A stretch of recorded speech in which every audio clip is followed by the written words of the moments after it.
আন্দোলনের মুখে বরিশাল বিশ্ববিদ্যালয়ের উপাচার্যকে অব্যাহতি দিয়ে প্রজ্ঞাপন। শিক্ষার্থীদের উচ্ছ্বাস, নতুন ভিসি রাবির অধ্যাপক ডক্টর তৌফিক আলম। আজ চট্টগ্রাম যাচ্ছেন প্রধান উপদেষ্টা। বন্দর পরিদর্শনের পাশাপাশি ভিত্তিপ্রস্তর স্থাপন করবেন কালুরঘাট সেতুর। যোগ দেবেন চট্টগ্রাম বিশ্ববিদ্যালয়ের সমাবর্তনে। স্যাঁতস্যাঁতে মেঝে খসে পড়েছে পলেস্তারা। শাহজাহানপুর রেলওয়ে কলোনির অধিকাংশ ভবনই ঝুঁকিতে। কর্মচারীরা না থেকে ভাড়া দিচ্ছেন বহিরাগতদের, ব্যবস্থা নেওয়ার আশ্বাস। এবং থোকায় থোকায় ঝুলছে আম। চলতি সপ্তাহেই রাজশাহী অঞ্চলে বাণিজ্যিকভাবে সংগ্রহ শুরু, খুশি বাগানীরা। এবার 12,000 কোটি টাকার ব্যবসার আশা কৃষি বিভাগের।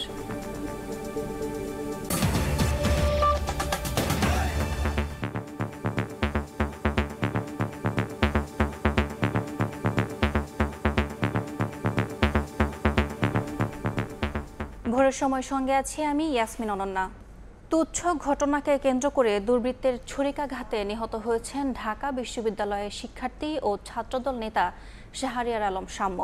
মঙ্গলবার রাতে সোহরাওয়ার্দী উদ্যানের মুক্তমঞ্চে এই ঘটনা ঘটে। প্রতিবাদে মধ্যরাতে বিক্ষোভে উত্তাল ঢাকা বিশ্ববিদ্যালয় ক্যাম্পাস। শিক্ষার্থীর মৃত্যুর ঘটনায় উপাচার্যের পদত্যাগ দাবি করে ছাত্রদল।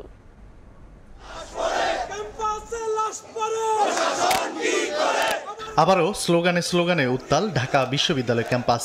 এবার সহপাঠী হত্যার ঘটনায় মধ্যরাতে বিক্ষোভে ফেটে পড়েন শিক্ষার্থীরা। এ সময় শিক্ষার্থী শাম্যের মৃত্যুর ঘটনায় উপাচার্যের পদত্যাগ দাবি করেন। বিশ্ববিদ্যালয়ের সর্বোচ্চ অভিভাবক হিসাবে ঢাকা বিশ্ববিদ্যালয়ের মাননীয় প্রক্টর কোনোভাবে এই দায়িত্ব এড়িয়ে যেতে পারেন না।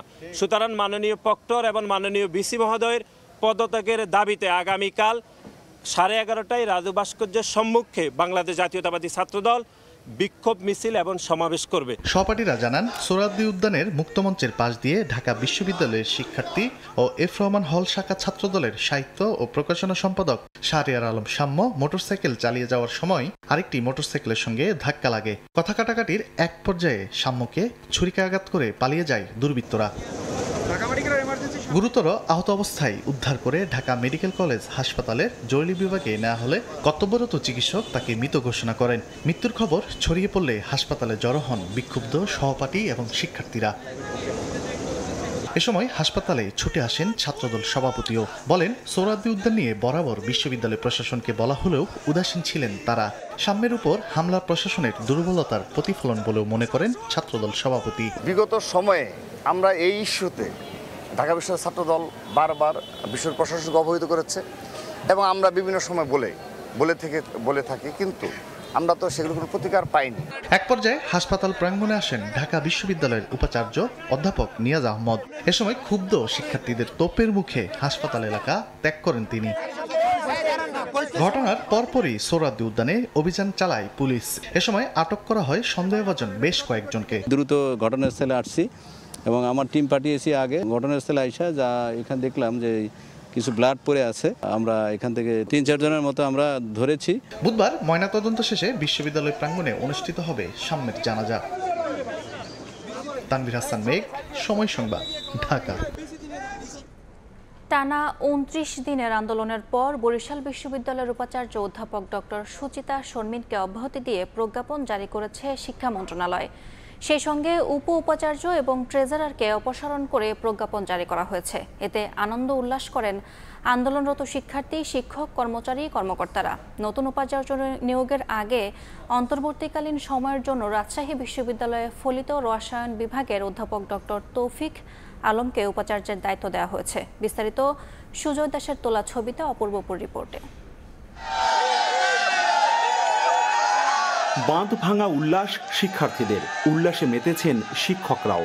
বরিশাল বিশ্ববিদ্যালয়ের উপাচার্য ডক্টর সুচিতা শর্মিনের অপসারণের দাবি পূরণ হয় মঙ্গলবার রাত 9:45টায় আনন্দে মাতেন আন্দোলনকারীরা। বিতরণ করা হয় মিষ্টিও। বরিশাল বিশ্ববিদ্যালয় এই স্বৈরাচারী ভিসি প্রত্যাহারের পর বরিশাল বিশ্ববিদ্যালয়ের সকল শিক্ষার্থীরা আজকে এনজয় করছে। ভিসি পতনের মাধ্যমে আমাদের গণতন্ত্র আবার মুক্তি পেয়েছে। আমরা আশা করি এর পরবর্তীতে যে উপাচার্য হিসেবে আসবেন, শিক্ষার্থীদের যে প্রত্যাশা গণতান্ত্রিক এবং শিক্ষার্থী বান্ধব উপাচার্য হিসেবে উনি ওনার ডিউটিটা পালন করবেন। বিভিন্ন সময় বিভিন্ন দাবি নিয়ে শিক্ষার্থীরা গেলেও সেগুলো পূরণ হয়নি। এবার প্রত্যাশা থাকবে যে উন্নয়নমূলক বিভিন্ন কাজ করে তিনি আমাদের শিক্ষার্থী বান্ধবতার পরিচয়। আজকে আমাদের ঈদের দিনের মতো ঈদ মোবারক সবাইকে। টানা 29 দিনের আন্দোলনের মুখে অবশেষে শিক্ষা মন্ত্রণালয়ের প্রজ্ঞাপনে জানানো জানানো হয় উপাচার্যকে অপসারণের পাশাপাশি উপ উপাচার্য গোলাম রাব্বানী এবং ট্রেজারার মামুনুর রশিদকেও সরিয়ে নেওয়া হয়েছে। নতুন উপাচার্য নিয়োগের আগে রাজশাহী বিশ্ববিদ্যালয়ের ফলিত রসায়ন বিভাগের অধ্যাপক ডক্টর মোহাম্মদ তৌফিক আলমকে বরিশাল বিশ্ববিদ্যালয়ের উপাচার্যের দায়িত্ব পালনের নির্দেশ দেয়া হয়। শিক্ষার্থীদের উপরে যে ভিসি পীড়ন করবে সে থাকতে পারবে না, বরিশাল বিশ্ববিদ্যালয়ের ইতিহাস তাই বলে। এই পরিপ্রেক্ষিতে আপনারা দেখেছেন যে আমাদের শিক্ষক, কর্মকর্তা, কর্মচারী এবং ছাত্রদের বাদ ভাঙা উল্লাস, এবং তারা সেই উল্লাস উদযাপন করছে। নতুন ভাইস চ্যান্সেলর যিনি আসবেন তিনি এখানে সবাইকে নিয়ে এই বিশ্ববিদ্যালয়টাকে এগিয়ে নিয়ে যাওয়ার জন্য চেষ্টা করবে, এটা আমাদের প্রত্যাশা থাকবে। জুলাই গণ অভ্যুত্থান পরবর্তী বরিশাল বিশ্ববিদ্যালয়ের উপাচার্যের পদে যোগদান করে আওয়ামী লীগের দোসরদের পুনর্বাসন, অনিয়ম, দুর্নীতিতে জড়িয়ে পড়ার অভিযোগ ওঠে সুচিতা শর্মিনের বিরুদ্ধে। করেন শিক্ষার্থীদের নামে মামলা প্রত্যাহার সহ নানা দাবিতে প্রায় 1 মাস আন্দোলন চালিয়ে আসছিল শিক্ষার্থীরা, যাতে শিক্ষক, কর্মকর্তা, কর্মচারীদেরও একাংশ একাত্মতা প্রকাশ করে। অপূর্ব অপু, সময় সংবাদ, বরিশাল। রাজশাহীর পুঠিয়া রাজবাড়ির প্রভাব প্রতিপত্তি না থাকলেও নান্দনিক সৌন্দর্য এখনও বিমোহিত করে পর্যটকদের।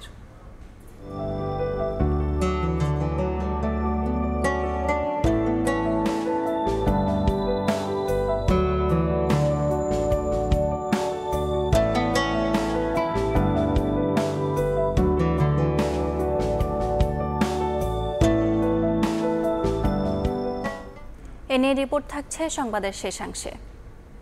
দেশের মানুষকে জিম্মি করে একটি গোষ্ঠীর স্বার্থ রক্ষায় সংস্কার দীর্ঘায়িত করা হচ্ছে অভিযোগ করে বিএনপি নেতা আমির খসরু বলেছেন, নির্বাচন পেছানোর কোনো ষড়যন্ত্র জনগণ মেনে নেবে না।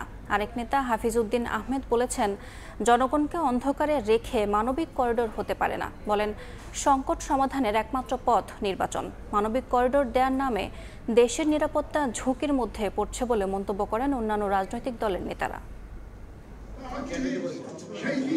রাখাইনে মানবিক সহায়তা পৌঁছাতে বাংলাদেশ থেকে করিডোর দেয়া না দেয়া নিয়ে আলোচনায় সরব দেশের প্রায় সব রাজনৈতিক দল। এছাড়া সংস্কার প্রশ্নে ধীরগতি নিয়েও আছে মিশ্র প্রতিক্রিয়া। দিন দিন জোরালো হচ্ছে দ্রুত নির্বাচনী রোডম্যাপের দাবি। মঙ্গলবার জাতীয় প্রেস ক্লাবে বীর মুক্তিযোদ্ধা দেশবরেণ্য চিকিৎসক প্রয়াত জাফরুল্লাহ চৌধুরীর ৩য় মৃত্যুবার্ষিকী উপলক্ষে স্মরণ সভায় যোগ দেন বিভিন্ন রাজনৈতিক দলের নেতারা। বক্তারা সরকারের সমালোচনা করে বলেন, দেশের স্বাধীনতা ও সার্বভৌমত্বের প্রশ্নে রাজনৈতিক দলগুলোর সঙ্গে আলোচনার প্রয়োজন ছিল ডক্টর ইউনূসের সরকারের। মানবিক করিডোরের নাম করে একটা সামরিক করিডোর দেওয়ার ব্যাপারে অফিসিয়ালি সরকার অস্বীকার করলেও নানা ধরনের তৎপরতা এখনো অব্যাহত আছে। এই 9 মাসে একটা উদাহরণ যে বিচার বিভাগের এই সংস্কার হয়েছে, পুলিশের এই সংস্কার হয়েছে, কিংবা আইন বিভাগে এই সংস্কার হয়েছে, নির্বাচনের জন্য এই সংস্কার হয়েছে, যেটা উল্লেখ করবার মতো। একই অনুষ্ঠানে বিএনপির স্থায়ী কমিটির সদস্য আমির খসরু মাহমুদ চৌধুরী বলেন, কারো স্বার্থ রক্ষায় সরকারের নামে নির্বাচন পেছানো হলে জনগণ তার জবাব দেবে। এখন যারা বড় বড় কথা বলছে এর বেশিরভাগ লোককে চেহারা দেখিনি আমরা আন্দোলন সংগ্রামে। এখন করতে থেকে বেরিয়ে আসছে, এখন তারা আমাদেরকে সংস্কারের দিচ্ছে, কি বলে, তালিম দিচ্ছে। আপনি যে দেশের মানুষকে জিম্মি করে একটা গোষ্ঠীর স্বার্থ সংরক্ষণের জন্য আপনি সংস্কারের কথা বলবেন, আপনি জোর করে চাপিয়ে দেওয়ার চেষ্টা করবেন জনগণকে বাইরে রেখে, সেটা তো বাংলাদেশে আর হবে না। আলাদা অনুষ্ঠানে বিএনপি নেতা অবসরপ্রাপ্ত মেজর হাফিজ উদ্দিন আহমেদ বলেন, দেশের চলমান সংকট সমাধানের একমাত্র পথ নির্বাচন। আমাদের দল থেকে, বিভিন্ন রাজনৈতিক দল থেকে বারবার বলা হয়েছে যে একটা নির্বাচন দেন, আমরা যাতে করে বাংলাদেশের জনগণের দাবি সমূহ তুলে ধরতে পারি। তাদের কাছ থেকে যে বলিষ্ঠ ভূমিকা আমরা আশা করি, এখন পর্যন্ত অতটা পাইনি। গত 9 মাসে সংস্কার ও নির্বাচন নিয়ে সরকারের ধীরগতি এবং কার্যক্রম নিয়ে প্রশ্ন তোলেন বিএনপি সহ অন্যান্য রাজনৈতিক দলের নেতারা। বৈষম্য করা হচ্ছে যে এখানে। চন্দ্রিমা চৌধুরী, সময় সংবাদ, ঢাকা।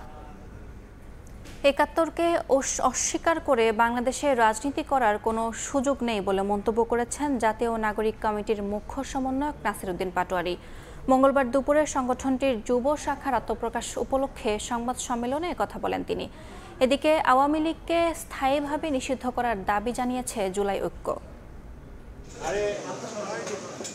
আগামী শুক্রবার আত্মপ্রকাশ করতে যাচ্ছে জাতীয় নাগরিক পার্টির যুব শাখা জাতীয় যুব শক্তি। এই উপলক্ষে বাংলা মোটরে দলীয় কার্যালয়ে সংবাদ সম্মেলনের আয়োজন করে দলটি। জাতীয় যুব শক্তি আত্মপ্রকাশ করতে যাচ্ছে। এ সময় এনসিপির মুখ্য সমন্বয়ক নাসিরউদ্দিন পাটোয়ারি বলেন, ৭১কে অস্বীকার করে দেশে রাজনীতির কোনো সুযোগ নেই। জাতীয় নাগরিক পার্টি জাতীয় সংঘ নিয়ে যদি কেউ কম্প্রোমাইজ করতে চায় অথবা অবমাননা করে সে বিষয়ে ধিক্কার জানাচ্ছে।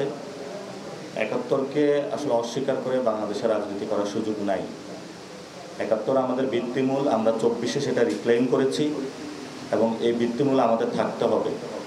যদি কোনো গোষ্ঠী, কোনো পক্ষ ৭১কে বাইপাস করে রাজনীতি করতে চায়, এটা তাদের রাজনীতিটা বুমেরাং হবে। ১ নাম্বার। একই সময় ঢাকা বিশ্ববিদ্যালয়ের মধুর ক্যান্টিনে এক সংবাদ সম্মেলনে দ্রুততম সময়ের মধ্যে বিচার সম্পন্ন করে আওয়ামী লীগকে রাজনৈতিক দল হিসেবে স্থায়ীভাবে নিষিদ্ধের দাবি জানায় জুলাই ঐক্য। দ্রুততম সময়ের মধ্যে বিচার কার্যক্রম সম্পন্ন করে আওয়ামী লীগকে একটি রাজনৈতিক দল হিসেবে স্থায়ীভাবে নিষিদ্ধ করতে হবে। বিগত ১৫.৫ বছরের দুঃশাসনের মূল সহযাত্রী হিসেবে কাজ করেছে ১৪ দল এবং জাতীয় পার্টি। এই রাজনৈতিক শক্তিগুলোর দায় মুক্তি কোনোভাবেই পেতে পারে না। এদিন জুলাইয়ে আহত ও শহীদ পরিবারের পূর্ণাঙ্গ পুনর্বাসনের রোড ম্যাপ প্রকাশের দাবি জানিয়েছে ওয়ারিয়ার্স অব জুলাই সংগঠন। শাহবাগে জুলাই শহীদ স্মৃতি ফাউন্ডেশনের সামনে সংবাদ সম্মেলনে বিভিন্ন দাবি তুলে ধরে সংগঠনটি। মাহাদ ইসলাম ধ্রুব, সময় সংবাদ, ঢাকা। আওয়ামী লীগের সব কার্যক্রম নিষিদ্ধ করায় উদ্বিগ্ন দিল্লি। মঙ্গলবার স্থানীয় সময় সন্ধ্যায় ব্রিফিংয়ে ভারতের পররাষ্ট্র মন্ত্রণালয়ের মুখপাত্র রণধীর জয়সওয়াল একথা বলেন। এ সময় বাংলাদেশে অন্তর্ভুক্তিমূলক নির্বাচনের আহ্বান জানান তিনি। जो अवामी लीग पे बैन लगा है वो एक चिंता का विषय है। एक जो लोकतांत्रिक प्रणाली में एक तरीका होता है सब काम करने का, वो ड्यू प्रोसेस को दरकिनार करके किया गया है। हमारा ये आह्वान है कि बांग्लादेश में जल्द से जल्द एक निष्पक्ष और समावेशी चुनाव कराया जाए। আওয়ামী লীগ গণতান্ত্রিক কাঠামো সম্পূর্ণরূপে ধ্বংস করেছে। দেশের সার্বভৌমত্ব রক্ষায় আওয়ামী লীগের কার্যক্রম নিষিদ্ধ করা জরুরি ছিল। অন্যদিকে নির্বাচন পুরোপুরি বাংলাদেশের অভ্যন্তরীণ বিষয় বলে মন্তব্য করেছেন প্রধান উপদেষ্টার প্রেস সচিব শফিকুল আলম। মঙ্গলবার তার নিজের ভেরিফাইড ফেসবুক অ্যাকাউন্টে করা এক পোস্টে তিনি এসব কথা বলেন। আওয়ামী লীগের কার্যক্রমের উপর নিষেধাজ্ঞা আরোপ করায় ভারতের উদ্বেগ প্রকাশ প্রসঙ্গে তিনি বলেন, গত ১৫ বছরে আওয়ামী লীগ দেশের গণতান্ত্রিক কাঠামোকে সম্পূর্ণরূপে ধ্বংস করেছে, সার্বভৌমত্বের সঙ্গে আপোষ করেছে। জাতীয় নিরাপত্তা ও সার্বভৌমত্ব রক্ষায় জুলাই আন্দোলনকারীদের নিরাপত্তা নিশ্চিত করা এবং আন্তর্জাতিক অপরাধ ট্রাইব্যুনালের বাদী ও সাক্ষীদের সুরক্ষার জন্য আওয়ামী লীগের কার্যকলাপের ওপর নিষেধাজ্ঞা দেয়া জরুরি ছিল বলে জানান তিনি।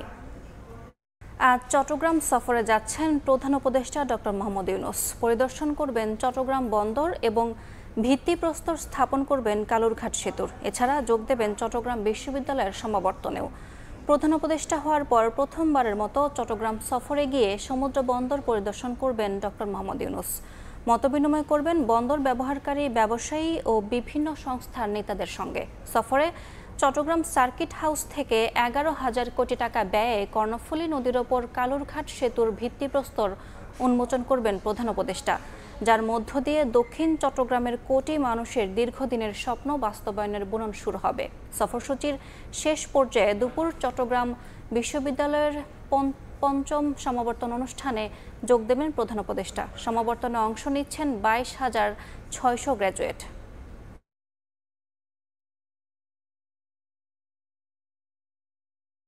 জুলাই আন্দোলনে মিরপুরের সাগর হত্যা মামলায় সাবেক এমপি মমতাজ বেগমের ৪ দিনের রিমান্ড দিয়েছেন আদালত। মঙ্গলবার দুপুরে ঢাকার মহানগর হাকিম জুয়েল রানা এই আদেশ দেন। তার বিরুদ্ধে গুম, খুন সহ একাধিক মামলা রয়েছে। বিদেশে ঘুরে ঘুরে জয় বাংলার গান গাই, আমার নেত্রী শেখ হাসিনা তুলনা যার না। গানের সুরে মাতিয়ে রাখতেন দশম ও একাদশ সংসদ অধিবেশন। ভারতের তামিলনাড়ু থেকে ভুয়া ডক্টরেট ডিগ্রি নিয়েও এসেছেন আলোচনায়। মঙ্গলবার দুপুরে ঢাকার সিএমএম আদালতে হাজির করা হয় সাবেক এমপি মমতাজ বেগমকে। জুলাই আগস্ট আন্দোলনে সাগর হত্যা মামলায় তাকে ৭ দিনের রিমান্ডে নেয়ার আবেদন করেন তদন্ত কর্মকর্তা। শুনানিতে রাষ্ট্রপক্ষের আইনজীবী বলেন, সঙ্গীতশিল্পী হিসেবে জনপ্রিয়তাকে ব্যবহার করে অবৈধভাবে মানিকগঞ্জ ২ আসনের এমপি হন মমতাজ। ক্ষমতা ধরে রাখতে সম্পৃক্ত ছিলেন শেখ হাসিনার সব ষড়যন্ত্রে। নিজ আসনে ভিপি বাহিনী গঠন করে ত্রাস সৃষ্টি করেছিলেন বলেও অভিযোগ ওঠে শুনানিতে। পার্লামেন্টে এসে গান গেয়ে পার্লামেন্টকে একটি হাস্যকর স্থানে সে পরিণত করতে চেয়েছিল। 15টি বছর ফ্যাসিস্ট হাসিনাকে তার ফ্যাসিজম রক্ষা করার জন্য নির্লজ্জভাবে তাকে সহায়তা করেছে। এজলাসে মমতাজের পক্ষে আইনজীবী উপস্থিত থাকলেও শুনানি করতে রাজি হননি তারা। পরে ওকালতনামা ছাড়াই সংক্ষিপ্ত শুনানি করেন এক আইনজীবী। শুনানি শেষে 4 দিনের রিমান্ড মঞ্জুর করেন বিচারক। যখন ঘটনাটা ঘটেছে তখন শিল্পী মমতাজ ঢাকাতেই ছিলেন না, উনি তো ওনার নির্বাচনের এলাকা মানিকগঞ্জে অবস্থান করেছিলেন। যে আসামি মানিকগঞ্জে অবস্থান করে আর মামলা হয় ঢাকার মিরপুরে, যেটা আইনের শাসনের পরিপন্থী। সোমবার রাতে রাজধানীর ধানমন্ডি থেকে মমতাজ বেগমকে গ্রেফতার করে ডিবি। রাজধানী ও মানিকগঞ্জের একাধিক মামলা রয়েছে তার বিরুদ্ধে। আসিফ মোহাম্মদ সিয়াম, সময় সংবাদ, ঢাকা। রেলের কর্মচারীদের বসবাস রাজধানীর শাহজাহানপুরের কলোনিতে। এখানকার বেশিরভাগ ভবনই জরাজীর্ণ ও ঝুঁকিপূর্ণ, তাই নিজেরা না থেকে বহিরাগতদের কাছে ভাড়া দিয়েছেন অনেকে। বিশেষজ্ঞ বলছেন, বহিরাগতদের প্রবেশের সুযোগে কলোনিসহ পুরো শহরে নিরাপত্তা ঝুঁকিতে পড়তে পারে। রেলের মহাপরিচালক বলছেন, এ বিষয়ে দ্রুত ব্যবস্থা নেওয়া হবে। প্রিন্স আরিফিন ও মোবারক হোসেন শুভর ছবিতে মাইমুনা হায়দার চৌধুরীর ধারাবাহিক প্রতিবেদনের শেষ পর্ব আজ। ময়লার স্তূপকে সামনে রেখেই চলছে রান্না। স্যাঁতস্যাঁতে মেঝে, কোথাও ধসে পড়েছে দেয়ালের অংশ, আবার কোথাও কোথাও খসে পড়ছে পলেস্তারা। এমন পরিবেশে একটি ফ্ল্যাটেই গাদাগাদি করে থাকছে কয়েকটি পরিবার। এ তো গেল বাসার ভেতরের অবস্থা, বাইরের চিত্র আরও ভয়াবহ। কোথাও জমে আছে ময়লা পানি, কোথাও ভাগাড়ে পরিণত। শাহজাহানপুরের এই রেলওয়ে কলোনিতে রেলের কর্মচারীদের থাকার কথা থাকলেও এখানকার অধিকাংশ বাসিন্দাই কাজ করেন বেসরকারি খাতে। এক প্রকার জীবনের ঝুঁকি নিয়ে এই সকল জরাজীর্ণ ভবনে বসবাস করছেন তারা। আমরা যার আন্ডারে থাকি সে চাকরি করে, সে এই জায়গা ভাড়া দেওয়া হয় আর একটু ভালো পরিবেশে থাকে। ময়লা হলো একদিন হলে 4 দিন আইয়া না, আমরা ময়লা ডাইনে বাইরে ফেলাইছি। কলোনির 2টি ভবন ঝুঁকিপূর্ণ হওয়ায় বছরের পর বছর পড়ে আছে পরিত্যক্ত হিসেবে, যা পরিণত হয়েছে মাদকসেবীদের আড্ডাস্থলে। আবার বরাদ্দের ফ্ল্যাটে রেলকর্মীরা নিজেরা না থেকে বহিরাগতদের কাছে ভাড়া দেয়ায় বাড়ছে নিরাপত্তা ঝুঁকি।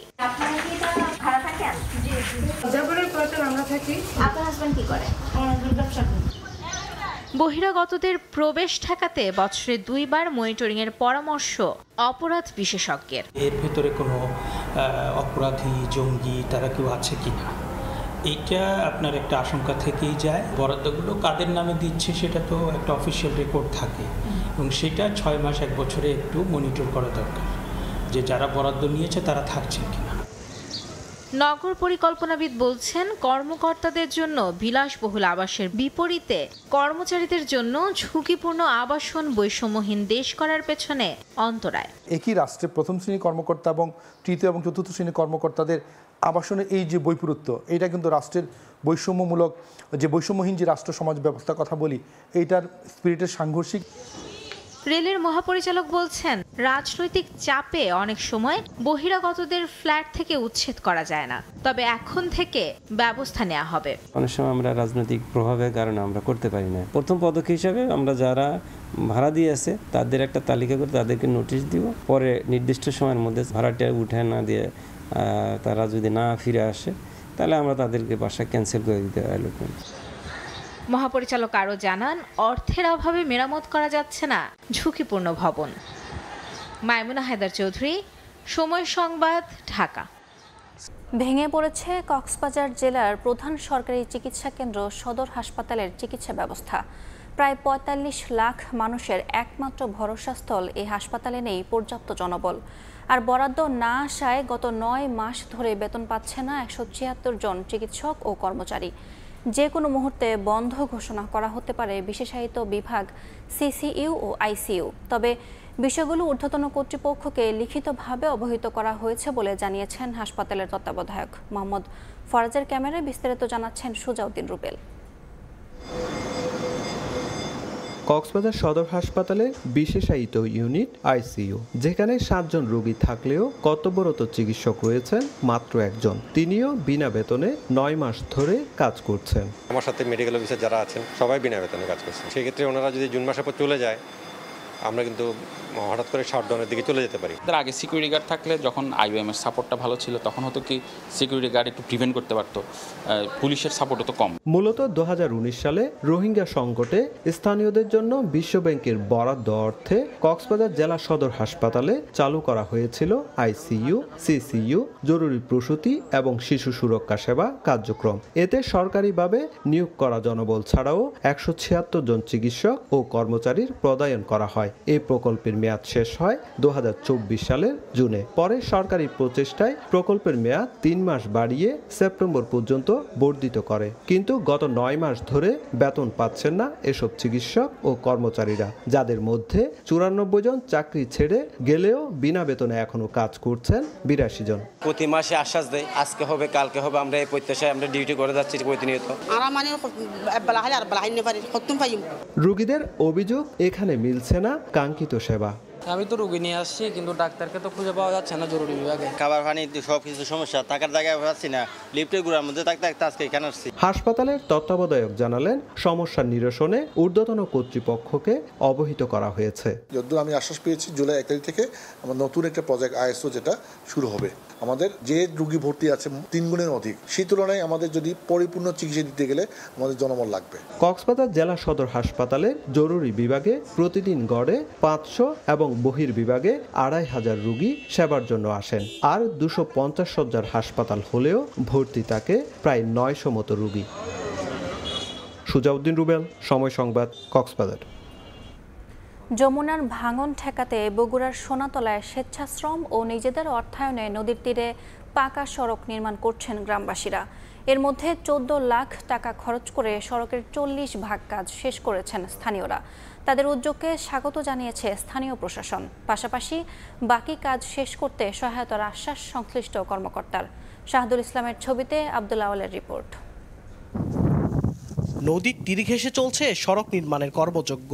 শ্রমিক হিসেবে যারা কাজ করছেন তারা সবাই পার্শ্ববর্তী গ্রামের বাসিন্দা। বন্যায় যমুনার তীরবর্তী বগুড়ার সোনাতলা উপজেলার তেকানি চুকাইনগর ও আশপাশের বিস্তীর্ণ চর ডুবে যায়। এতে উপজেলা সদরের সঙ্গে যোগাযোগ বিচ্ছিন্ন হয়ে পড়ে 21টি গ্রামের। এলাকাবাসী বলছেন ভেঙে যাওয়া সড়ক ঠিক করতে বিভিন্ন দপ্তরে জানিয়েও কোনো সমাধান হয়নি। এ কারণে নিজেদের অর্থায়নে 2.5 কিলোমিটার পাকা সড়ক নির্মাণ কাজ শুরু করেছেন তারা। পূর্ব তেকানি চুকাইনগর থেকে গুচ্ছগ্রাম পর্যন্ত 100 ফুট প্রশস্ত ও 20 ফুট উচ্চতার এ সড়ক নির্মাণে ব্যয় ধরা হয়েছে 50 লাখ টাকা। এর মধ্যে 14 লাখ টাকা খরচ করে সড়কের 40 ভাগ কাজ শেষ করেছেন গ্রামবাসী। রোগী যদি অসুস্থ হয় আমাদের এখান থেকে প্রায় 20 কিলো আমাদের হসপিটাল যাইতে রোগী এখানে মারা যায়। বড় নদীটা সরাসরি আমাদের ওপর গ্রাস করছে। এখন আমরা খালি শুধু 1 টাকা, এখন যদি এটা প্রতিরোধ না করি 30-32টা গ্রাম নিঃশেষ হয়ে যাবে। প্রত্যেকটা গ্রামের থেকে 3 জন করে লোক নেওয়া আছে। তারা চেকের মাধ্যমে, যে রসিদের মাধ্যমে তারা টাকা উত্তোলন করে। সেই টাকাগুলো আমাদের ব্যাংকে থাকে। ব্যাংক থেকে আমরা এর ব্যয় বাবদে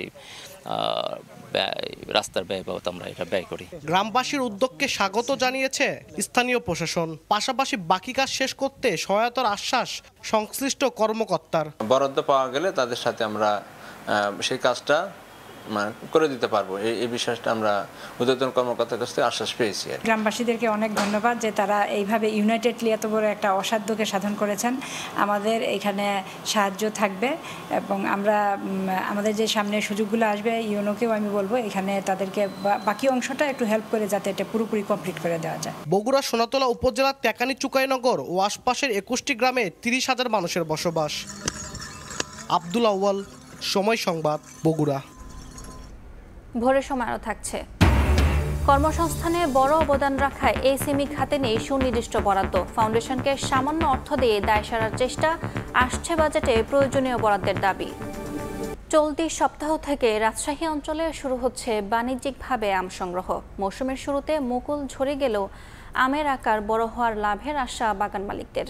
এবার রাজশাহী, নওগাঁ ও চাঁপাইনবাবগঞ্জে 12,000 কোটি টাকার আম বাণিজ্যের আশা সংশ্লিষ্টদের। তবে রফতানি বাড়াতে সরকারি পদক্ষেপ দরকার বলে মনে করছেন ব্যবসায়ী নেতারা। হাবিবুর রহমান পাপ্পুর ছবিতে মাওদুদ রানার প্রতিবেদন।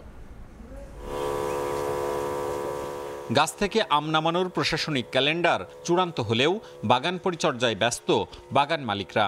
15 মে রাজশাহী, 22 মে নওগাঁ এবং দ্রুতই চাঁপাইনবাবগঞ্জে বাণিজ্যিকভাবে শুরু হবে আম সংগ্রহ। প্রথমে গুটি এবং 15 দিন পর থেকে মিলবে পুষ্ট, পোক্ত, সুস্বাদু জাতের রসালো আম। বাগানগুলোতে এবছর পর্যাপ্ত আমের মুকুল আসলেও ফাল্গুনের বৃষ্টি আর টানা খরায় অর্ধেকই ঝরেছে গুটি পর্যায়ে। রোগবালাই, পোকামাকড়ে কম আক্রমণ এবং পরিমাণে কম হলেও আকারে আম বড় হওয়ায় লাভের আশা বাগান মালিকদের। রোদের কারণে আম লুসা হয়ে যাচ্ছে, বোটা দুর্বল হয়ে পড়ে যাচ্ছে। যদি বৃষ্টি না হয় আমটা কি করে বাড়বে? 150 গ্রাম যদি হয়ে যায়, এই আমটা আমরা স্প্রে করি। স্প্রে করার পরে এই ব্যাগেন যে সিস্টেমটা দেখছেন, এই ব্যাগেনটা আমরা করে ফেলি। বিভিন্ন পোকামাকড় থেকে এখান থেকে রক্ষা পাই। সাইজটা ভালো আছে। এই সাইজ ভালো থাকার কারণে এবার আশা করা যাচ্ছে যে দামটা মোটামুটি ভালো পাওয়া যাবে। আমের অবস্থা কিন্তু এখন অন্যান্য বছরের থেকে রোগ, পোকামাকড় এই সমস্ত বালাইগুলো অনেকটা কম, যার জন্য ভালো পজিশনই আছে। রপ্তানিকারকদের ভাষ্য, চীন সহ বেশ কয়েকটি দেশ আম আমদানিতে আগ্রহ দেখাচ্ছে। তবে কিছু প্রতিবন্ধকতা রয়েছে, সেগুলো দ্রুত দূর করতে পারলে ভালো হবে বৈশ্বিক বাণিজ্য। বিদেশ থেকে যে আম নেবে এরকম কোনো টার্গেট এখন পর্যন্ত দেয়নি।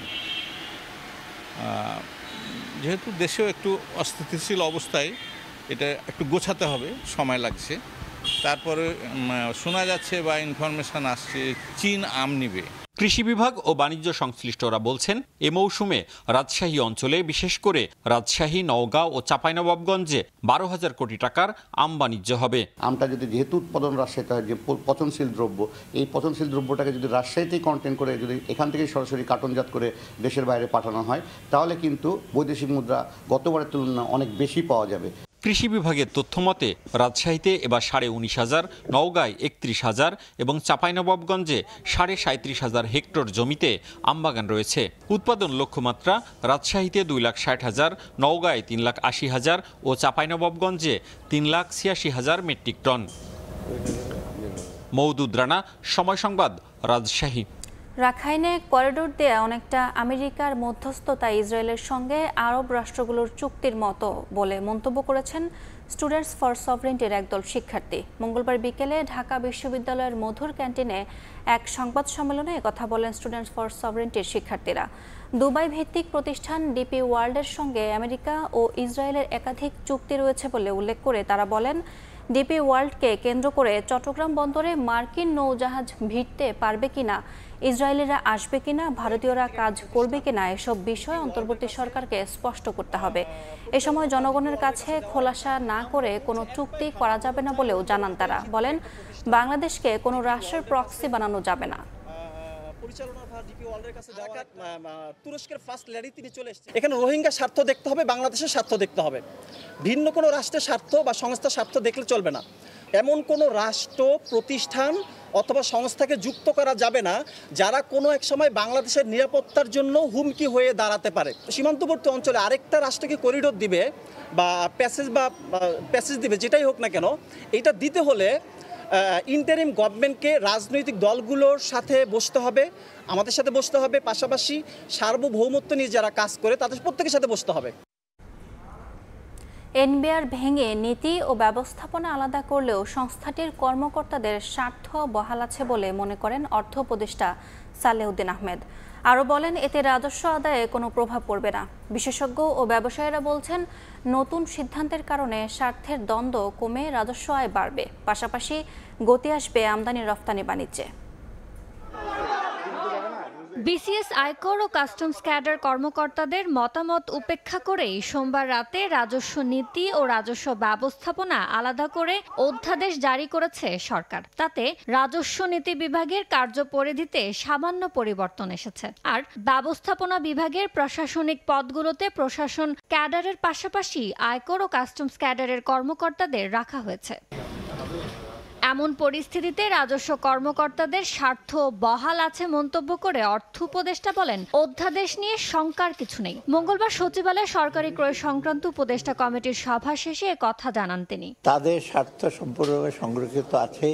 পলিসি একটা ডিভিশন হবে, এটা অত্যন্ত ছোট একটা ডিভিশন, অথবা এনবিআর এর দুশ্চিন্তা করার কোনো কারণ নেই। কিন্তু রাজস্ব আদায় গতবারের তুলনায় 2% কিন্তু বেশি হয়েছে, অ্যাটলিস্ট গতবারের চেয়ে কম তো হবে না। সাবেক এনবিআর চেয়ারম্যান বলছেন, রাজস্ব বোর্ডের হাতে নীতি ও ব্যবস্থাপনা নিয়ন্ত্রণ থাকায় স্বার্থের দ্বন্দ্ব তৈরি হতো। এবার সেই পরিস্থিতি থাকবে না, বাড়বে রাজস্ব খাতের স্বচ্ছতা। দেশের রাজস্ব আহরণের ক্ষেত্রে কর ন্যায্যতা, করের দক্ষতা কিংবা জবাবদিহিতা এইসব ব্যাপারগুলো চ্যালেঞ্জিং এর ভিতরে পড়ে। যদি একই ব্যক্তি একই প্রতিষ্ঠান নীতিও প্রণয়ন করে আবার বাস্তবায়নও করে, সেই জন্যই নীতি এবং বাস্তবায়নকে একটু আলাদা করা হয়েছে। রাজস্ব সংস্কারের এই উদ্যোগকে স্বাগত জানিয়ে আমদানি রফতানি বাণিজ্যে প্রতিনিয়ত যেসব জটিলতা হচ্ছে তা কমে আসবে বলে আশা ব্যবসায়ী নেতাদের। দীর্ঘদিনের যে দাবি সেটা একটা পূরণ হলো, আর দ্বিতীয়ত হলো যে আমদানি রপ্তানির ক্ষেত্রে নানা জটিলতাগুলির অবসান করার জন্য ওই কমিটি কাজ করবে। রাজস্ব নীতি বিভাগের কাজ হবে সার্বিক অর্থনৈতিক উন্নয়নকে প্রাধান্য দিয়ে রাজস্ব যোগানে সম্প্রসারণমূলক ও যৌক্তিক কর ভিত্তি তৈরি করা, আর সেটি প্রয়োগ করবে ব্যবস্থাপনা বিভাগ। ইয়ানুর শিফাত, সময় সংবাদ, ঢাকা। রাজস্ব নীতি ও রাজস্ব ব্যবস্থাপনা অধ্যাদেশ জারির প্রতিবাদে 3 দিনের কলম বিরতির ঘোষণা দিয়েছে এনবিআর সংস্কার ঐক্য পরিষদ। মঙ্গলবার বিকেলে আগারগাঁওয়ে এনবিআর ভবনের সামনে মানববন্ধন করে এই কর্মসূচি ঘোষণা করা হয়। সংগঠনটি জানায়, বুধ, বৃহস্পতি এবং শনিবার এনবিআরের আওতাধীন সব দফতরে এই কলম বিরতি পালন করা হবে। তবে আন্তর্জাতিক যাত্রী সেবা, বাজেট প্রণয়ন এবং রফতানি কার্যক্রম কলম বিরতির আওতামুক্ত থাকবে। তাদের দাবি মেনে অধ্যাদেশ বাতিল না করলে শনিবার পরবর্তী কর্মসূচি ঘোষণা করা হবে বলেও জানানো হয়।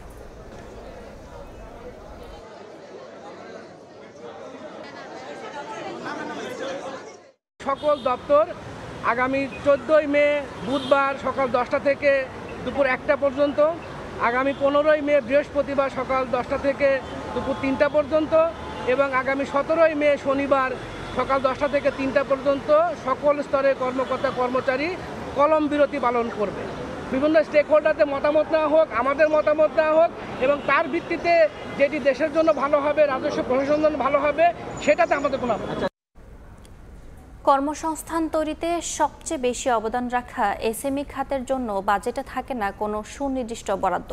শুধুমাত্র এসএমই ফাউন্ডেশনকে কিছু অর্থ দিয়েই দায় সারার চেষ্টা। সেই বরাদ্দও প্রয়োজনের তুলনায় খুবই কম। খাত সংশ্লিষ্টরা বলছেন, এই খাতের জন্য সঠিক তথ্য উপাত্ত তৈরি করে প্রয়োজনীয় অর্থ বরাদ্দ দিতে হবে। অন্তরা সেনের প্রতিবেদনে বিস্তারিত। সাজিয়া আফরিন লুবনা 23 বছর আগে চাকরি ছেড়ে শুরু করেন বুটিক ব্যবসা। রাজধানীর মোহাম্মদপুরে গড়েছেন নিজস্ব কারখানা, যেখানে মিলেছে অনেকের কাজের সুযোগ। আমার হাজবেন্ডের কাছ থেকে আমি 50,000 টাকা নিয়ে কাজটা শুরু করি। কাপড় টাকা কাপড় এই করে করে করে করে আমি একটা অ্যামাউন্ট দাঁড় করাই। আমার হাজবেন্ডের টাকাটা শোধ দিই। দেন যখন আমার একটা অ্যামাউন্ট দাঁড়িয়ে গিয়েছে তখন আমি আমার মতো করে এটাকে বড় করেছি। তবে এসব উদ্যোগের পেছনে থাকে অনেক না বলা কথা। সময় মতো আর্থিক সহায়তা না পাওয়ায় আছে নানা বঞ্চনার গল্প। যেহেতু এসএমই খাতের বরাদ্দটা অনেক কম, সো ক্ষুদ্র উদ্যোক্তা হিসেবে সবাই কিন্তু আমরা পাচ্ছি না ওখান থেকে একটা লোন নিতে। এখন যারা লোন পাচ্ছে ধরেন 10 জন, বরাদ্দটা যদি বেশি হয় পাবে 15 জন, সেই ক্ষেত্রে কর্মসংস্থান বাড়বে। এসএমই উদ্যোক্তাদের জন্য বাজেটে আলাদা বরাদ্দ না থাকায় এ খাতের উন্নয়ন ব্যাহত হচ্ছে বলে মনে করেন উদ্যোক্তারা। বাংলাদেশের আপময় উন্নয়নের লক্ষ্যমাত্রা যদি আমরা ঠিক করি, তাহলে এসএমইদেরকে বা মাইক্রো বা কটেজ সেক্টরকে সাপোর্ট দেওয়ার কোনো অল্টারনেটিভ ওয়ে নেই। সুতরাং এই সেক্টরে যারা সংশ্লিষ্ট যারা আছে তাদের সক্ষমতা বাড়ানোর প্রক্রিয়াটা যদি ত্বরান্বিত না হয়, তাহলে আমরা কীভাবে এলডিসি গ্র্যাজুয়েশনের যে লক্ষ্যমাত্রা আমরা জায়গাতে সফলতা আনবো। গ্রামীণ অর্থনীতি কিন্তু একটা আলাদা অর্থনীতি, সেখানেও যদি এসএমই খাত থেকে বরাদ্দটা যায়, তার মানে কতটা উন্নয়ন আমরা আশা করতে পারি সেই সেক্টরগুলোতে। অর্থনৈতিক সুমারি বলছে, দেশ জুড়ে এসএমই খাতে উদ্যোক্তা প্রায় 101 কোটি, যাদের হাত ধরে হয়েছে 3 কোটি মানুষের কর্মসংস্থান। জিডিপিতে এ খাতের অবদান 27 থেকে 32%। এত অবদানের পরও বাজেটে উপেক্ষিত এসএমই খাত। চলতি অর্থ বছরের বাজেটে 500 কোটি টাকা বরাদ্দ চেয়েও পায়নি এসএমই ফাউন্ডেশন। তাই নতুন বাজেটে সুনির্দিষ্ট দিক নির্দেশনা চাইছে সংস্থাটি। প্রচুর লোক আছে যারা ব্যাংক থেকে লোন চায়, কিন্তু ব্যাংকগুলো বা আর্থিক প্রতিষ্ঠানগুলো দিতে পারছে না। তাদের যে ডিমান্ড, এই ডিমান্ড যদি আপনি ফুলফিল করতে চান, কমপক্ষে এখানে 1,500 কোটি টাকা দেওয়া দরকার। উদ্যোক্তাদের জন্য প্রতিযোগিতার পরিবেশ নিশ্চিতে সরকারের সহায়তা চেয়েছে এসএমই ফাউন্ডেশন। অন্তরা সেন, সময় সংবাদ, ঢাকা। বগুড়ার আদমদীঘির শাউল গ্রামে গার্মেন্টসের ঝুট থেকে তৈরি করা হচ্ছে সুতা। আর এই সুতা দিয়ে কম্বল, চাদর, শাল সহ বিভিন্ন পোশাক তৈরি করায় কর্মসংস্থান হয়েছে হাজারো মানুষের, এমনকি বছরে বাণিজ্য হচ্ছে 1,000 কোটি টাকার বেশি। সংশ্লিষ্টরা বলছেন, সহজ শর্ত ও স্বল্প সুদে ঋণ পেলে সুতা ব্যবসা আরও বাড়বে। আর উদ্যোক্তাদের সব ধরনের সহযোগিতার আশ্বাস বিসিক কর্তৃপক্ষের। শাহাদুল ইসলামের ছবিতে আব্দুল আওয়ালের রিপোর্ট। স্বাধীনতার পর ঢাকা থেকে গার্মেন্টসের জুট কিনে এনে বগুড়ার আদমদীঘি উপজেলার শাওয়েল গ্রামে সুতা তৈরি শুরু করেন কয়েকজন উদ্যোক্তা। এরপর গত 54 বছরে বিকশিত হয়েছে শাওয়েলের সুতা বাণিজ্য। আর এসব সুতা দিয়ে তৈরি হচ্ছে কম্বল, চাদর, শালসহ বিভিন্ন পোশাক। সুতা উৎপাদনে পুরাতন তাঁতের বদলে এখন ব্যবহার হচ্ছে আধুনিক প্রযুক্তি। সংশ্লিষ্টরা বলছেন, বর্তমানে প্রতিদিন ঢাকা থেকে অন্তত 15 গাড়ি জুট শাওয়েলে আসে। প্রতি বছর বাণিজ্য হয় 1,000 কোটি টাকার বেশি। কর্মসংস্থান হয়েছে হাজারো মানুষের। উদ্যোক্তারা বলছেন, সহজ শর্ত ও স্বল্প সুদে ঋণ পেলে সুতা ব্যবসা আরও বাড়বে। আমাদের এগুলো ঢাকায় থেকে যে মালগুলো ঝুট আসে, ওখান থেকে আমরা প্রসেসিং করে ক্যারিকর দিয়ে এগুলো ক্যারিকরের কাছে পাঠিয়ে দেওয়ার পর এগুলো আমাদের আবার প্রসেসিং হয়। এই সুতোগুলো নেওয়ার জন্য ঢাকা থেকে গাজীপুর, গোবিন্দগঞ্জ, রংপুর বিভিন্ন জায়গা থেকে লোক আসে। বেকারত্ব দূর হয়েছে এবং কর্মসংস্থান কিছু বাড়ছে এবং মানুষ মোটামুটি এই সুতার উপর জীবিকা নির্ভর করতেছে, এই ব্যবসার উপর দিয়ে। সরকার স্বল্প সুদে স্বল্প মুনাফায় যদি সহজ সরলভাবে যদি কোনো লোন প্রক্রিয়া চালু করত, তাহলে আমার মনে হয় এই বাজার তথা এই অঞ্চলের মানুষগুলো উপকৃত হতো। উদ্যোক্তা ও ব্যবসায়ীদের সব ধরনের সহযোগিতার আশ্বাস বিসিক কর্তৃপক্ষের। আমরা সরকারি যে 4% সরল সুদে যে প্রণোদনা, সেটি কিন্তু আমরা ওখানে দিয়েছি। আমরা আরও যদি কারো উদ্যোক্তার এরকম সহযোগিতার প্রয়োজন হয়, আমরা ওখানে আরও যাচাই বাছাই করে আরও আমরা ব্যবস্থা নেব। শাওয়েল বাজারে শুধু সুতার ব্যবসা নির্ভর গড়ে উঠেছে 1300 দোকান। প্রত্যক্ষ ও পরোক্ষভাবে 1 লাখের বেশি মানুষ এই শিল্পের সঙ্গে জড়িত। আব্দুল আউয়াল, সময় সংবাদ, বগুড়া। মাত্র 2 সপ্তাহের ব্যবধানে প্রতি বস্তা লবণের দাম বেড়েছে 350 টাকা। এতে বিপাকে পড়েছেন নাটোরের চামড়া ব্যবসায়ীরা। চামড়া সংরক্ষণ ব্যয় বাড়ার কারণে আগামী ঈদুল আজহায় ছাগলের চামড়া কেনায় অনিশ্চয়তা তৈরি হয়েছে। লবণের সিন্ডিকেট ভাঙার পাশাপাশি ইউরোপে রফতানির ব্যবস্থা করার দাবি ব্যবসায়ী নেতাদের। আল মামুনের পাঠানো তথ্য ছবিতে রুকনুজ্জামানের ছবি নিয়ে রিপোর্ট। দেশের দ্বিতীয় বৃহত্তম চামড়ার বাজার নাটোরে প্রতি বছর ঈদুল আজহার পর 1 মাস সময় লবণ দিয়ে সংরক্ষণ করা হয় চামড়া। পরে সেখান থেকে পশুর চামড়া কেনেন ট্যানারি মালিকরা। তবে সম্প্রতি বেড়েছে লবণের দাম। 700 টাকা দরের 50 কেজি লবণের বস্তা বর্তমানে বিক্রি হচ্ছে 1050 টাকায়। মূল্য বৃদ্ধিতে প্রতিটি গরুর চামড়ায় 200 ও ছাগলের চামড়ায় 40 টাকা লবণ লাগছে। বর্তমানে ছাগলের চামড়া 50 থেকে 52 টাকায় বিক্রি হওয়ায় আগামী ঈদুল আজহায় এই চামড়া কিনতে আগ্রহী নন ব্যবসায়ীরা। একটা চামড়াতে যদি খরচ যায় 40 টাকা আর আমরা কোম্পানির কাছে বিক্রি করব 50, 52, 55 টাকা, তাহলে এই চামড়াটা কত টাকা দামে আমরা কিনতে পারি? লবণের দাম না কমলে পরে আমরা চামড়া প্রক্রিয়াজাত করতে সমস্যায় পড়ব। প্রতি বছর আসলে পারে লবণের 200 থেকে 250 টাকা বস্তা হতে পারে। এটা কেন বাড়ে, কার সাথে বাড়ে, এটার বিষয়টা আসলে দেখা উচিত। লবণের সিন্ডিকেট ভাঙার পাশাপাশি ইউরোপে রফতানির ব্যবস্থা করার দাবি ব্যবসায়ী নেতাদের। সরকার পদক্ষেপ আমি নজর দিতে বলবো, অন্তত লবণের দামটা যেন দ্রুত কমানো হয়। আমাদের দেশে ক্রেতার সংকট দেখা দিয়েছে। ইউরোপ আমেরিকার এইসব ক্রেতাগুলো আসে না, কারণ চিহ্নিত করে এই ক্রেতাগুলোকে আমরা বাংলাদেশমুখী করব। ঈদুল আজহা সহ সারা বছর নাটোরের পাইকারি চামড়ার বাজার থেকে প্রায় 5 লাখ গরু ও 12 লাখ ছাগলের চামড়া কেনেন ট্যানারি মালিকরা। সময় সংবাদ, নাটোর। চাঁপাইনবাবগঞ্জে মানব বর্জ্য থেকে তৈরি হচ্ছে জৈব সার। এজন্য নির্মাণ করা হচ্ছে ইকো টয়লেট। প্রথম পর্যায়ে 200 পরিবার এই জৈব সার উৎপাদন ও ব্যবহার করছেন। সংশ্লিষ্টরা বলছেন, জৈব সার ব্যবহারের কারণে কমছে রাসায়নিক সার ব্যবহার। আর নিরাপদ খাদ্য উৎপাদনে এই প্রকল্প সম্প্রসারণ জরুরি বলছেন বিশেষজ্ঞরা। জাহাঙ্গীর আলমের পাঠানো তথ্য ও ছবি নিয়ে রিপোর্ট। চাঁপাইনবাবগঞ্জ সদর উপজেলার ঝিলিম ও গুবরাতলা ইউনিয়নের 200টি পরিবার ব্যবহার করছেন ইকো টয়লেট। এসব শৌচাগারে মানব বর্জ্য থেকে তৈরি করা হচ্ছে জৈব সার। 2011 সাল থেকে একটি বেসরকারি উন্নয়ন সংস্থার সহযোগিতায় এসব শৌচাগার স্থাপন ও ব্যবহার করছেন এলাকাবাসী। তারা জানান এই সার ব্যবহারে কমেছে উৎপাদন খরচ, অন্যদিকে বেড়েছে লাভ। এমনকি যেসব জমিতে জৈব সার ব্যবহার করা হয় সেসব জমিতে রাসায়নিক সার ব্যবহার করার প্রয়োজন হয় না। এ কারণে দিন দিন বাড়ছে ইকো টয়লেট ব্যবহার করে মানব বর্জ্য থেকে জৈব সার উৎপাদন।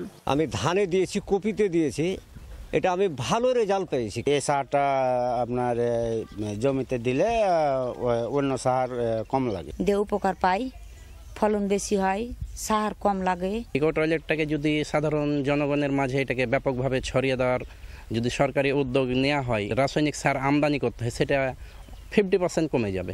ক্ষতিকর দিক না থাকায় ও লাভবান হওয়ায় কৃষকের মাঝে ইকো টয়লেট ব্যবহার বাড়ছে বলে জানান প্রকল্প সংশ্লিষ্টরা। মোটামুটি আমাদের 202টা আমাদের পায়খানা আছে। এই পাশাপাশি এখান থেকে আমরা ঝিলিম ইউনিয়নের কার্যক্রম আমরা কিন্তু প্রসারিত করি এবং ঝিলিম ইউনিয়ন এখন আমাদের কার্যক্রম বর্তমানে চলমান আছে। যেই জমিতে একেবারেই উর্বরতা শক্তি নাই, আমি এটা মনে করি এই সারটা যদি সেই জমিতে ব্যবহার করা হয় অবশ্যই সেই উর্বরতা শক্তি আসবেই। বিশেষজ্ঞরা বলছেন নিরাপদ খাদ্য উৎপাদন ও জমির গুণগত মান ঠিক রাখতে ইকো টয়লেটের মাধ্যমে জৈব সার উৎপাদন বাড়ানো প্রয়োজন, আর এটি সম্পূর্ণ পরিবেশ বান্ধব বলে জানায় পরিবেশ অধিদপ্তর। পরিবেশ বান্ধব এক ধরনের ফার্টিলাইজার তৈরি হচ্ছে, যেটা আমাদের পরিবেশের উপরে কোনো রকমের প্রতিক্রিয়া বা কোনো রকম মিশ্র প্রতিক্রিয়া না। এই ইকোসান টয়লেটের মাধ্যমে অনেকে এই জৈব সার তৈরি করে তারা অনেকে লাভবান হচ্ছে এবং আর্থিকভাবে তারা বেনিফিশিয়ার হচ্ছে। প্রতিটি ইকো টয়লেট থেকে বছরে 150 কেজি জৈব সার উৎপাদন করা যায়। সময় সংবাদ, চাঁপাইনবাবগঞ্জ। ভোরের সময়ে এই ছিল আমার কাছে। পরবর্তী সংবাদগুলো জানাতে সঙ্গে থাকবেন সাদিক হাসান ইমন। ধন্যবাদ অনন্যা। রাজবাড়ীতে ভয়াবহ আগুনে পুড়ল 3টি দোকান। মঙ্গলবার সকালে কালুখালীর রতনদিয়া বাজারের একটি দোকানে হঠাৎই আগুন লাগে। মুহূর্তে তা আশেপাশের দোকানেও ছড়িয়ে পড়ে। খবর পেয়ে ফায়ার সার্ভিসের 2টি ইউনিট ঘটনাস্থলে গিয়ে আগুন নিয়ন্ত্রণে আনে, কিন্তু ততক্ষণে আগুনে পুড়ে ছাই হয় 3টি দোকান। প্রাথমিকভাবে ধারণা করা হচ্ছে বৈদ্যুতিক শর্ট সার্কিট থেকে আগুনের সূত্রপাত ঘটেছে।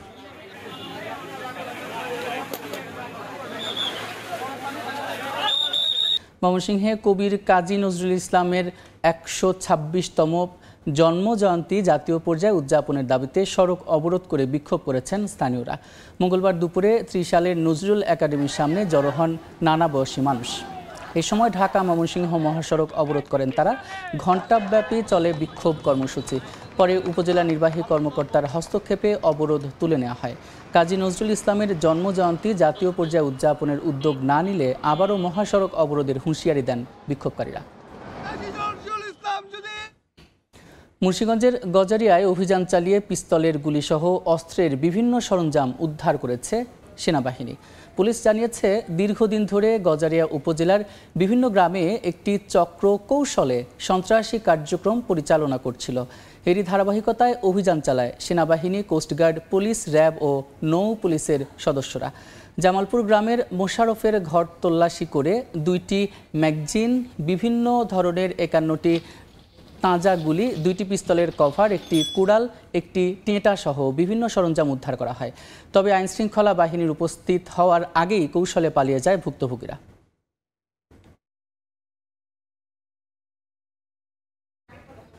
ভোরের সময় আরও থাকছে, সৌদির সঙ্গে ইতিহাসের সবচেয়ে বড় অস্ত্র বিক্রির চুক্তি যুক্তরাষ্ট্রের। $60,000 কোটি বিনিয়োগ। সিরিয়ার ওপর থেকে নিষেধাজ্ঞা প্রত্যাহারের ঘোষণা ট্রাম্পের। ব্রাহ্মণবাড়িয়ার আখাউড়া থানা পুলিশের সাঁড়াশি অভিযানে ট্রেনের 15টি টিকিট সহ কালোবাজারি চক্রের 2জনকে গ্রেফতার করা হয়েছে। পুলিশ জানায়, গোপন সংবাদের ভিত্তিতে টিকিট কালোবাজারি চক্রের সদস্যদের ধরতে সোমবার সন্ধ্যায় রেলওয়ে স্টেশন সংলগ্ন পৌর মুক্ত মঞ্চ এলাকায় অভিযান চালায় তাদের একটি দল।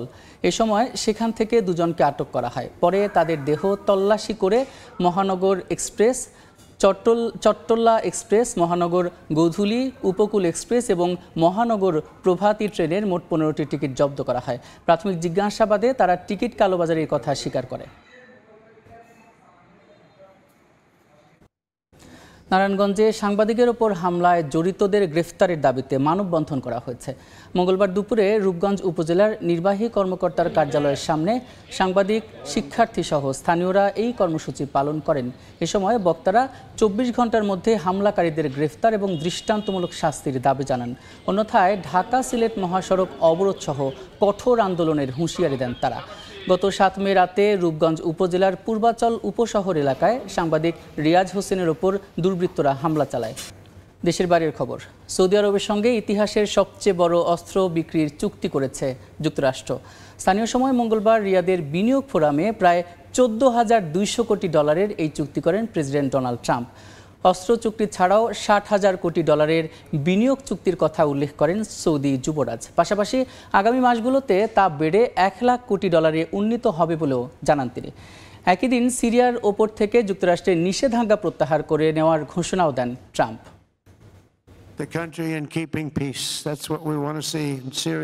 যুদ্ধবিধ্বস্ত সিরিয়ার ওপর থেকে যুক্তরাষ্ট্রের নিষেধাজ্ঞা প্রত্যাহার করে নেওয়ার ঘোষণা দিয়েছেন মার্কিন প্রেসিডেন্ট ডোনাল্ড ট্রাম্প। স্থানীয় সময় মঙ্গলবার সৌদি আরবের রাজধানী রিয়াদের বিনিয়োগ সম্মেলনে এ ঘোষণা দিয়ে তিনি বলেন, যুবরাজ মোহাম্মদ বিন সালমান এবং তুরস্কের প্রেসিডেন্ট রিসেপ তাইপ এরদোয়ানের অনুরোধের প্রেক্ষিতে এই সিদ্ধান্ত নেওয়া হয়েছে। চলতি সপ্তাহের শেষে মার্কিন পররাষ্ট্রমন্ত্রী মার্কো রুবিও তুরস্কে সিরিয়ার নতুন সরকারের পররাষ্ট্রমন্ত্রীর সঙ্গে বৈঠক করবেন। সে সময় সিরিয়ার ওপর নিষেধাজ্ঞা প্রত্যাহারের নির্দেশ দেওয়া হবে বলে ঘোষণা দেন প্রেসিডেন্ট ট্রাম্প।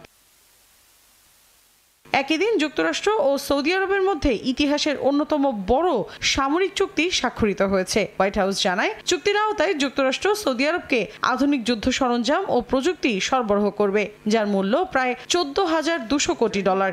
অস্ত্র বিক্রি চুক্তির আওতায় মোট 5টি খাত রয়েছে। এর মধ্যে বিমান বাহিনীর আধুনিকায়ন ও মহাকাশ সক্ষমতা, আকাশ ও ক্ষেপণাস্ত্র প্রতিরক্ষা ব্যবস্থা, সমুদ্র ও উপকূলীয় নিরাপত্তা, সীমান্ত নিরাপত্তা ও স্থলবাহিনীর আধুনিকায়ন এবং তথ্য ও যোগাযোগ ব্যবস্থা আধুনিকায়ন। এছাড়া চুক্তির আওতায় 1 ডজনের বেশি মার্কিন প্রতিরক্ষা কোম্পানি সৌদি আরবকে সর্বাধুনিক যুদ্ধ সরঞ্জাম ও সামরিক সেবা দেবে। এ বিষয়ে ট্রাম্প বলেন, সামরিক সরঞ্জাম তৈরিতে যুক্তরাষ্ট্রই সেরা। আমাদের যুদ্ধ বিমান, ক্ষেপণাস্ত্র ব্যবস্থা, প্যাট্রিয়ট সবকিছুই সেরা। আমাদের কাছ থেকে এসব সরঞ্জাম কেনার যে সিদ্ধান্ত সৌদি আরব নিয়েছে তাকে আমি স্বাগত জানাই। বিনিয়োগ ফোরামে সৌদি আরবকে যুক্তরাষ্ট্রের ঘনিষ্ঠ মিত্র এবং যুবরাজকে বিচক্ষণ নেতা হিসেবে আখ্যা দেন মার্কিন প্রেসিডেন্ট। পাশাপাশি দুই দেশের মধ্যে বাণিজ্য এবং বিনিয়োগের সম্পর্কে আরও কর্মসংস্থান সৃষ্টি হবে বলে আশা প্রকাশ করেন তিনি। এছাড়া ইরানের সঙ্গে পরমাণু চুক্তি করে একটি নিরাপদ জায়গা সৃষ্টির কথাও বলেন ট্রাম্প। এদিন যুক্তরাষ্ট্রের কাছ থেকে অস্ত্র কেনার এই চুক্তি ছাড়াও দেশটিতে বড় অঙ্কের অর্থ বিনিয়োগের চুক্তি করেছে সৌদি আরব। এসব চুক্তি সইয়ের পর যুবরাজ মোহাম্মদ বিন সালমান বলেন, বন্ধুত্বপূর্ণ দুই দেশের মধ্যে দৃঢ় বাণিজ্য সম্পর্ক রয়েছে। এ সময় 60,000 কোটি ডলারের বিনিয়োগের চুক্তির কথা উল্লেখ করে তিনি বলেন, আগামী মাসগুলোতে তা বেড়ে 1 লাখ কোটি ডলারে উন্নীত হবে। মৌসুমী সাথী, সময় সংবাদ। 18 মে জাতীয় নির্বাচনকে সামনে রেখে শেষ মুহূর্তের প্রচারণায় ব্যস্ত সময় পার করছে পর্তুগালের রাজনৈতিক দলগুলো। নির্বাচিত হলে আবাসন সহ নানা সমস্যা সমাধানের আশ্বাস দিচ্ছেন প্রার্থীরা। অভিবাসী বান্ধব এবং বড় দল হিসেবে প্রবাসীদের পছন্দ সোশ্যালিস্ট পার্টি। পর্তুগাল থেকে তারিকুল হাসান আশিকের রিপোর্টে বিস্তারিত। দলের পতাকা হাতে পর্তুগালের নানা জায়গায় দেখা মিলছে বিভিন্ন দলের কর্মী সমর্থকদের। 18 মে জাতীয় নির্বাচনকে সামনে রেখে বেশ ব্যস্ত সময় পার করছে দেশটির রাজনৈতিক দলগুলো। নেতাকর্মীদের মনোবল চাঙ্গা রাখতে অংশ নিচ্ছেন দলীয় প্রধানরাও। স্লোগানে তাদের স্বাগত জানাচ্ছেন কর্মী সমর্থকরা। কুশলাদি বিনিময়ের পাশাপাশি সার্বিক পরিস্থিতির খোঁজ খবর নিচ্ছেন তারা। গণসংযোগের পাশাপাশি চলছে নানা সভা সমাবেশ। সেসব সভায় নিজেদের নির্বাচনী প্রতিশ্রুতি তুলে ধরছেন দলের নেতারা। সেই সঙ্গে নির্বাচনের ঠিক আগ মুহূর্তে দলের বর্তমান পরিস্থিতি নিয়েও চলছে নানা আলোচনা। বিভিন্ন দলের প্রচারণায় অংশ নিতে দেখা যাচ্ছে প্রবাসী বাংলাদেশিদেরও। অভিবাসী বান্ধব বড় দল হিসেবে অধিকাংশ প্রবাসীদের সমর্থন সোশ্যালিস্ট পার্টির দিকে। ইমিগ্রেন্ট হিসেবে অবশ্যই পিএসকে আমরা সাপোর্ট করি। আর এই ইলেকশনে হয়তো আমাদের স্থান আমরা দেখতে পাচ্ছি যে 18 মেতে যে নির্বাচন হবে সেটা আমাদের পিএসের অবস্থান খুবই ভালো। গত এক বছর মধ্য ডানপন্থী এডি সরকারের নানা ব্যর্থতা তুলে ধরে জনগণের কাছে ভোট চাইছে উদারপন্থী সোশ্যালিস্ট পার্টি। জয়ের বিষয়ে আশাবাদী তারা। আমি মনে করি এবার নির্বাচনে পিএসই জয়ী হবে, কারণ মানুষ পেছনে ফিরে যেতে চায় না। ডানপন্থীরা পর্তুগালকে নানা ক্ষেত্রে পেছনে নিয়ে গেছে, বিশেষ করে বিনিয়োগ, স্বাস্থ্যসেবা বা আবাসন ইস্যুতে তারা ব্যর্থ। 18 মে রোববার ভোট গ্রহণকে সামনে রেখে এরই মধ্যে সব প্রস্তুতি সম্পন্ন করেছে পর্তুগাল। তবে মোবাইল ভোটিং এর মাধ্যমে এক সপ্তাহ আগেই গত রোববার আগাম ভোট দিয়েছেন 3,33,000 ভোটার। এবছর নিবন্ধিত ভোটার 1 কোটির কাছাকাছি। বছর ঘুরতে না ঘুরতেই আবার জাতীয় নির্বাচনের দ্বার প্রান্তে পর্তুগাল। চলছে শেষ মুহূর্তের প্রচারণা। যে দলই ক্ষমতায় আসুক পর্তুগালের উন্নয়নে কাজ করবে এবং মানবিক পর্তুগালের ধারা অব্যাহত রাখবে, এমনটাই প্রত্যাশা সবার। তারিকুল হাসান আশিক, সময় সংবাদ, লিসবন, পর্তুগাল। ভোরের সময় আরও থাকছে। পরিবর্তিত সূচিতে বাংলাদেশ পাকিস্তান সিরিজ আয়োজন করতে পিসিবির প্রস্তাব। 2 ম্যাচের টি-20 সিরিজ খেলতে আজ আরব আমিরাতে যাবে লাল সবুজ। শ্রীলঙ্কায় উদযাপিত হচ্ছে বৌদ্ধ ধর্মাবলম্বীদের সবচেয়ে সম্মানিত উৎসব ভেসাক। গৌতম বুদ্ধের জীবনের 3টি গুরুত্বপূর্ণ অধ্যায়কে স্মরণ করতেই এই জমকালো আয়োজন, যেখানে নানা রঙের সাজসজ্জার পাশাপাশি ছিল বিনামূল্যে খাওয়া দাওয়ার ব্যবস্থা। রাজধানী কলম্বোর পথে ঘাটে আজ যেন তারার মেলা। চারদিকে জ্বলজ্বল করছে রং বেরঙের আলো, আর তার মাধ্যমে ফুটিয়ে তোলা নানা পৌরাণিক চরিত্র ও বুদ্ধের দেয়া শিক্ষা। শ্রীলঙ্কান বৌদ্ধ ধর্মাবলম্বীদের সবচেয়ে সম্মানজনক ভেসাক উৎসবে দেখা মেলে এমন দৃশ্যের।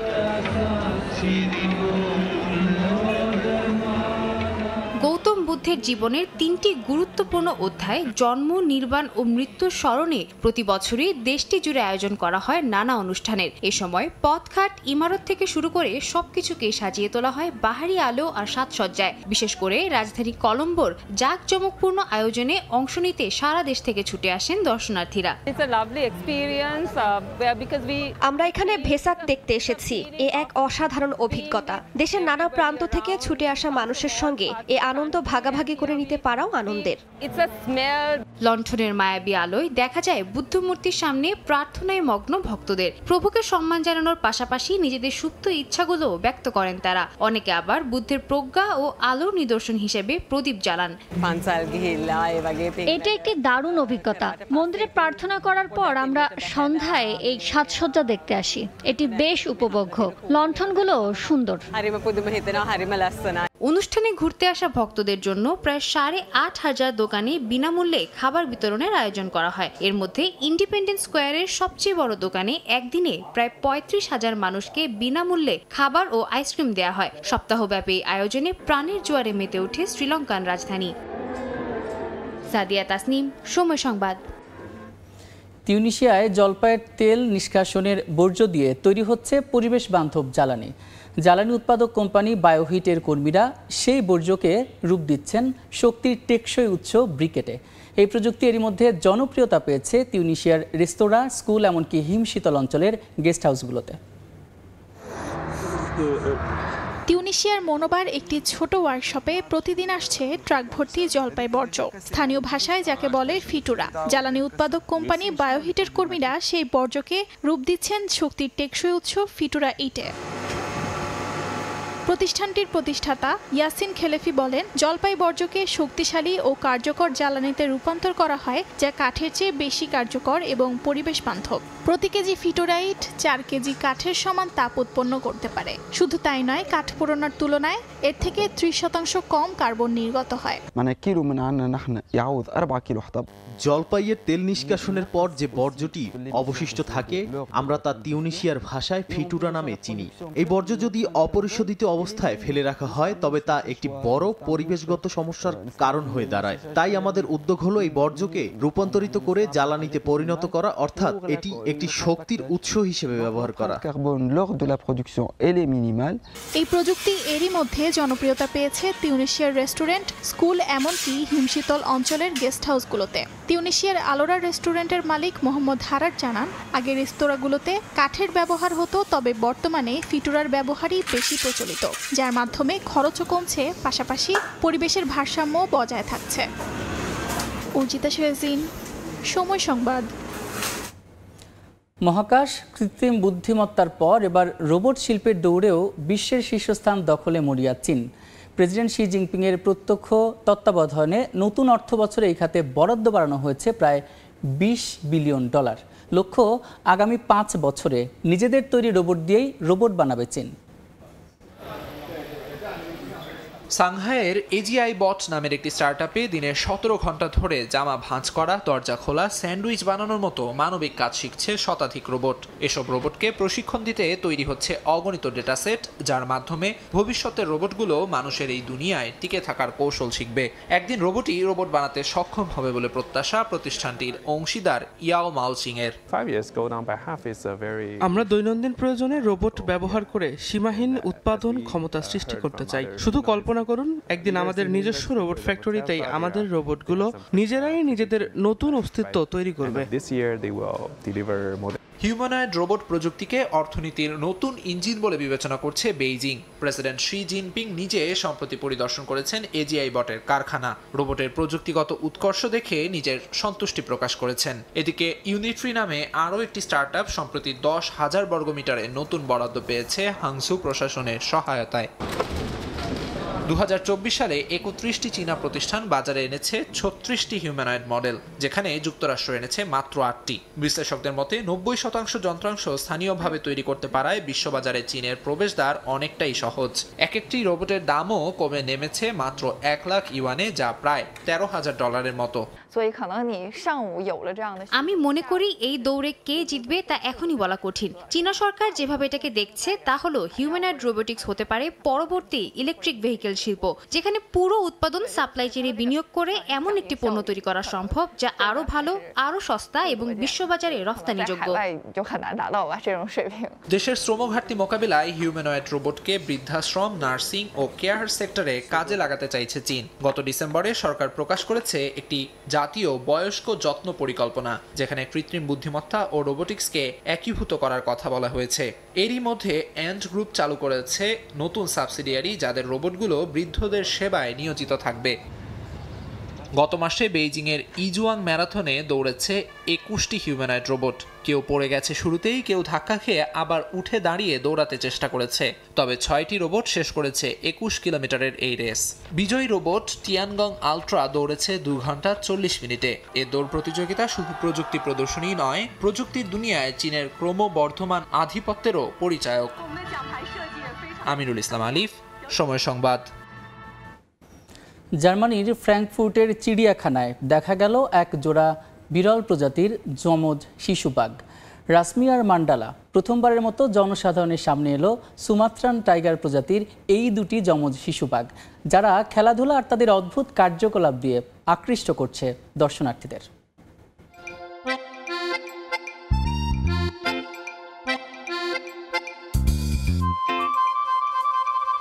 যমজ দুই বিরল প্রজাতির শিশু বাঘকে দেখতে ভিড় করেছেন অনেকে। জার্মানির ফ্রাঙ্কফুর্ট চিড়িয়াখানায় নতুন আকর্ষণ সুমাত্রান টাইগার শাবক রাশমি ও মান্ডালা। স্থানীয় সময় শুক্রবার প্রথমবারের মতো দর্শনার্থীরা দেখতে পান তাদের। খাঁচায় দৌড়ঝাঁপ, গাছ বেয়ে ওঠা আর কখনো কখনো কৌতূহলী দর্শনার্থীর দিকে হেসে ওঠা, সব মিলিয়ে চিড়িয়াখানায় প্রাণ ফিরিয়ে এনেছে এই দুই ভাই বোন।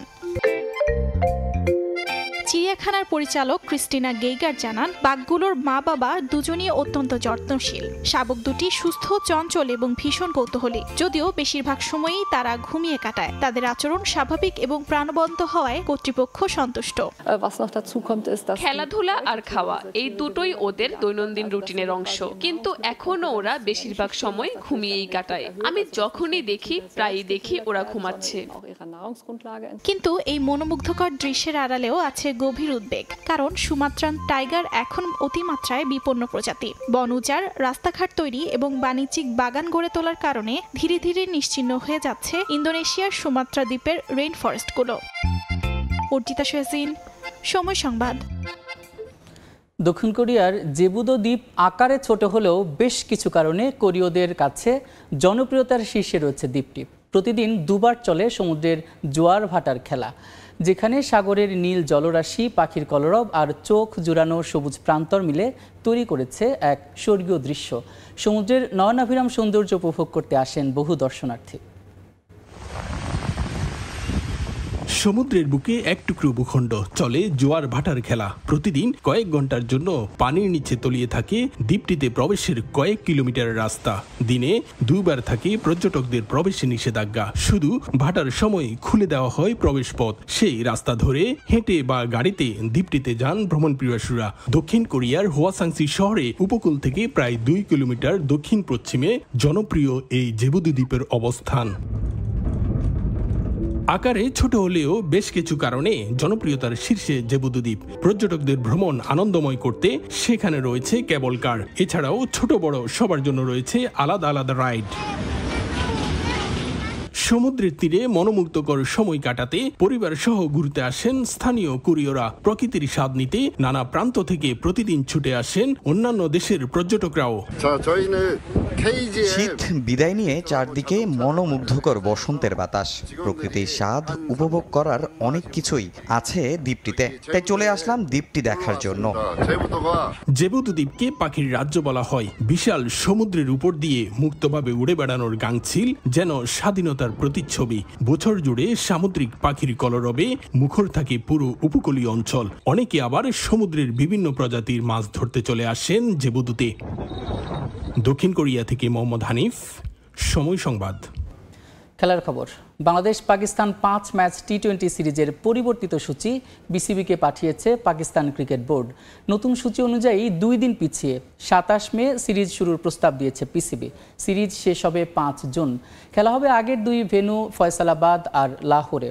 আনুষ্ঠানিকভাবে নিশ্চিত না করলেও বিসিবি বলছে শেষ পর্যন্ত টাইগাররা পাকিস্তান সফরে যাবে কিনা নির্ভর করছে সরকারের গ্রিন সিগন্যালের উপর।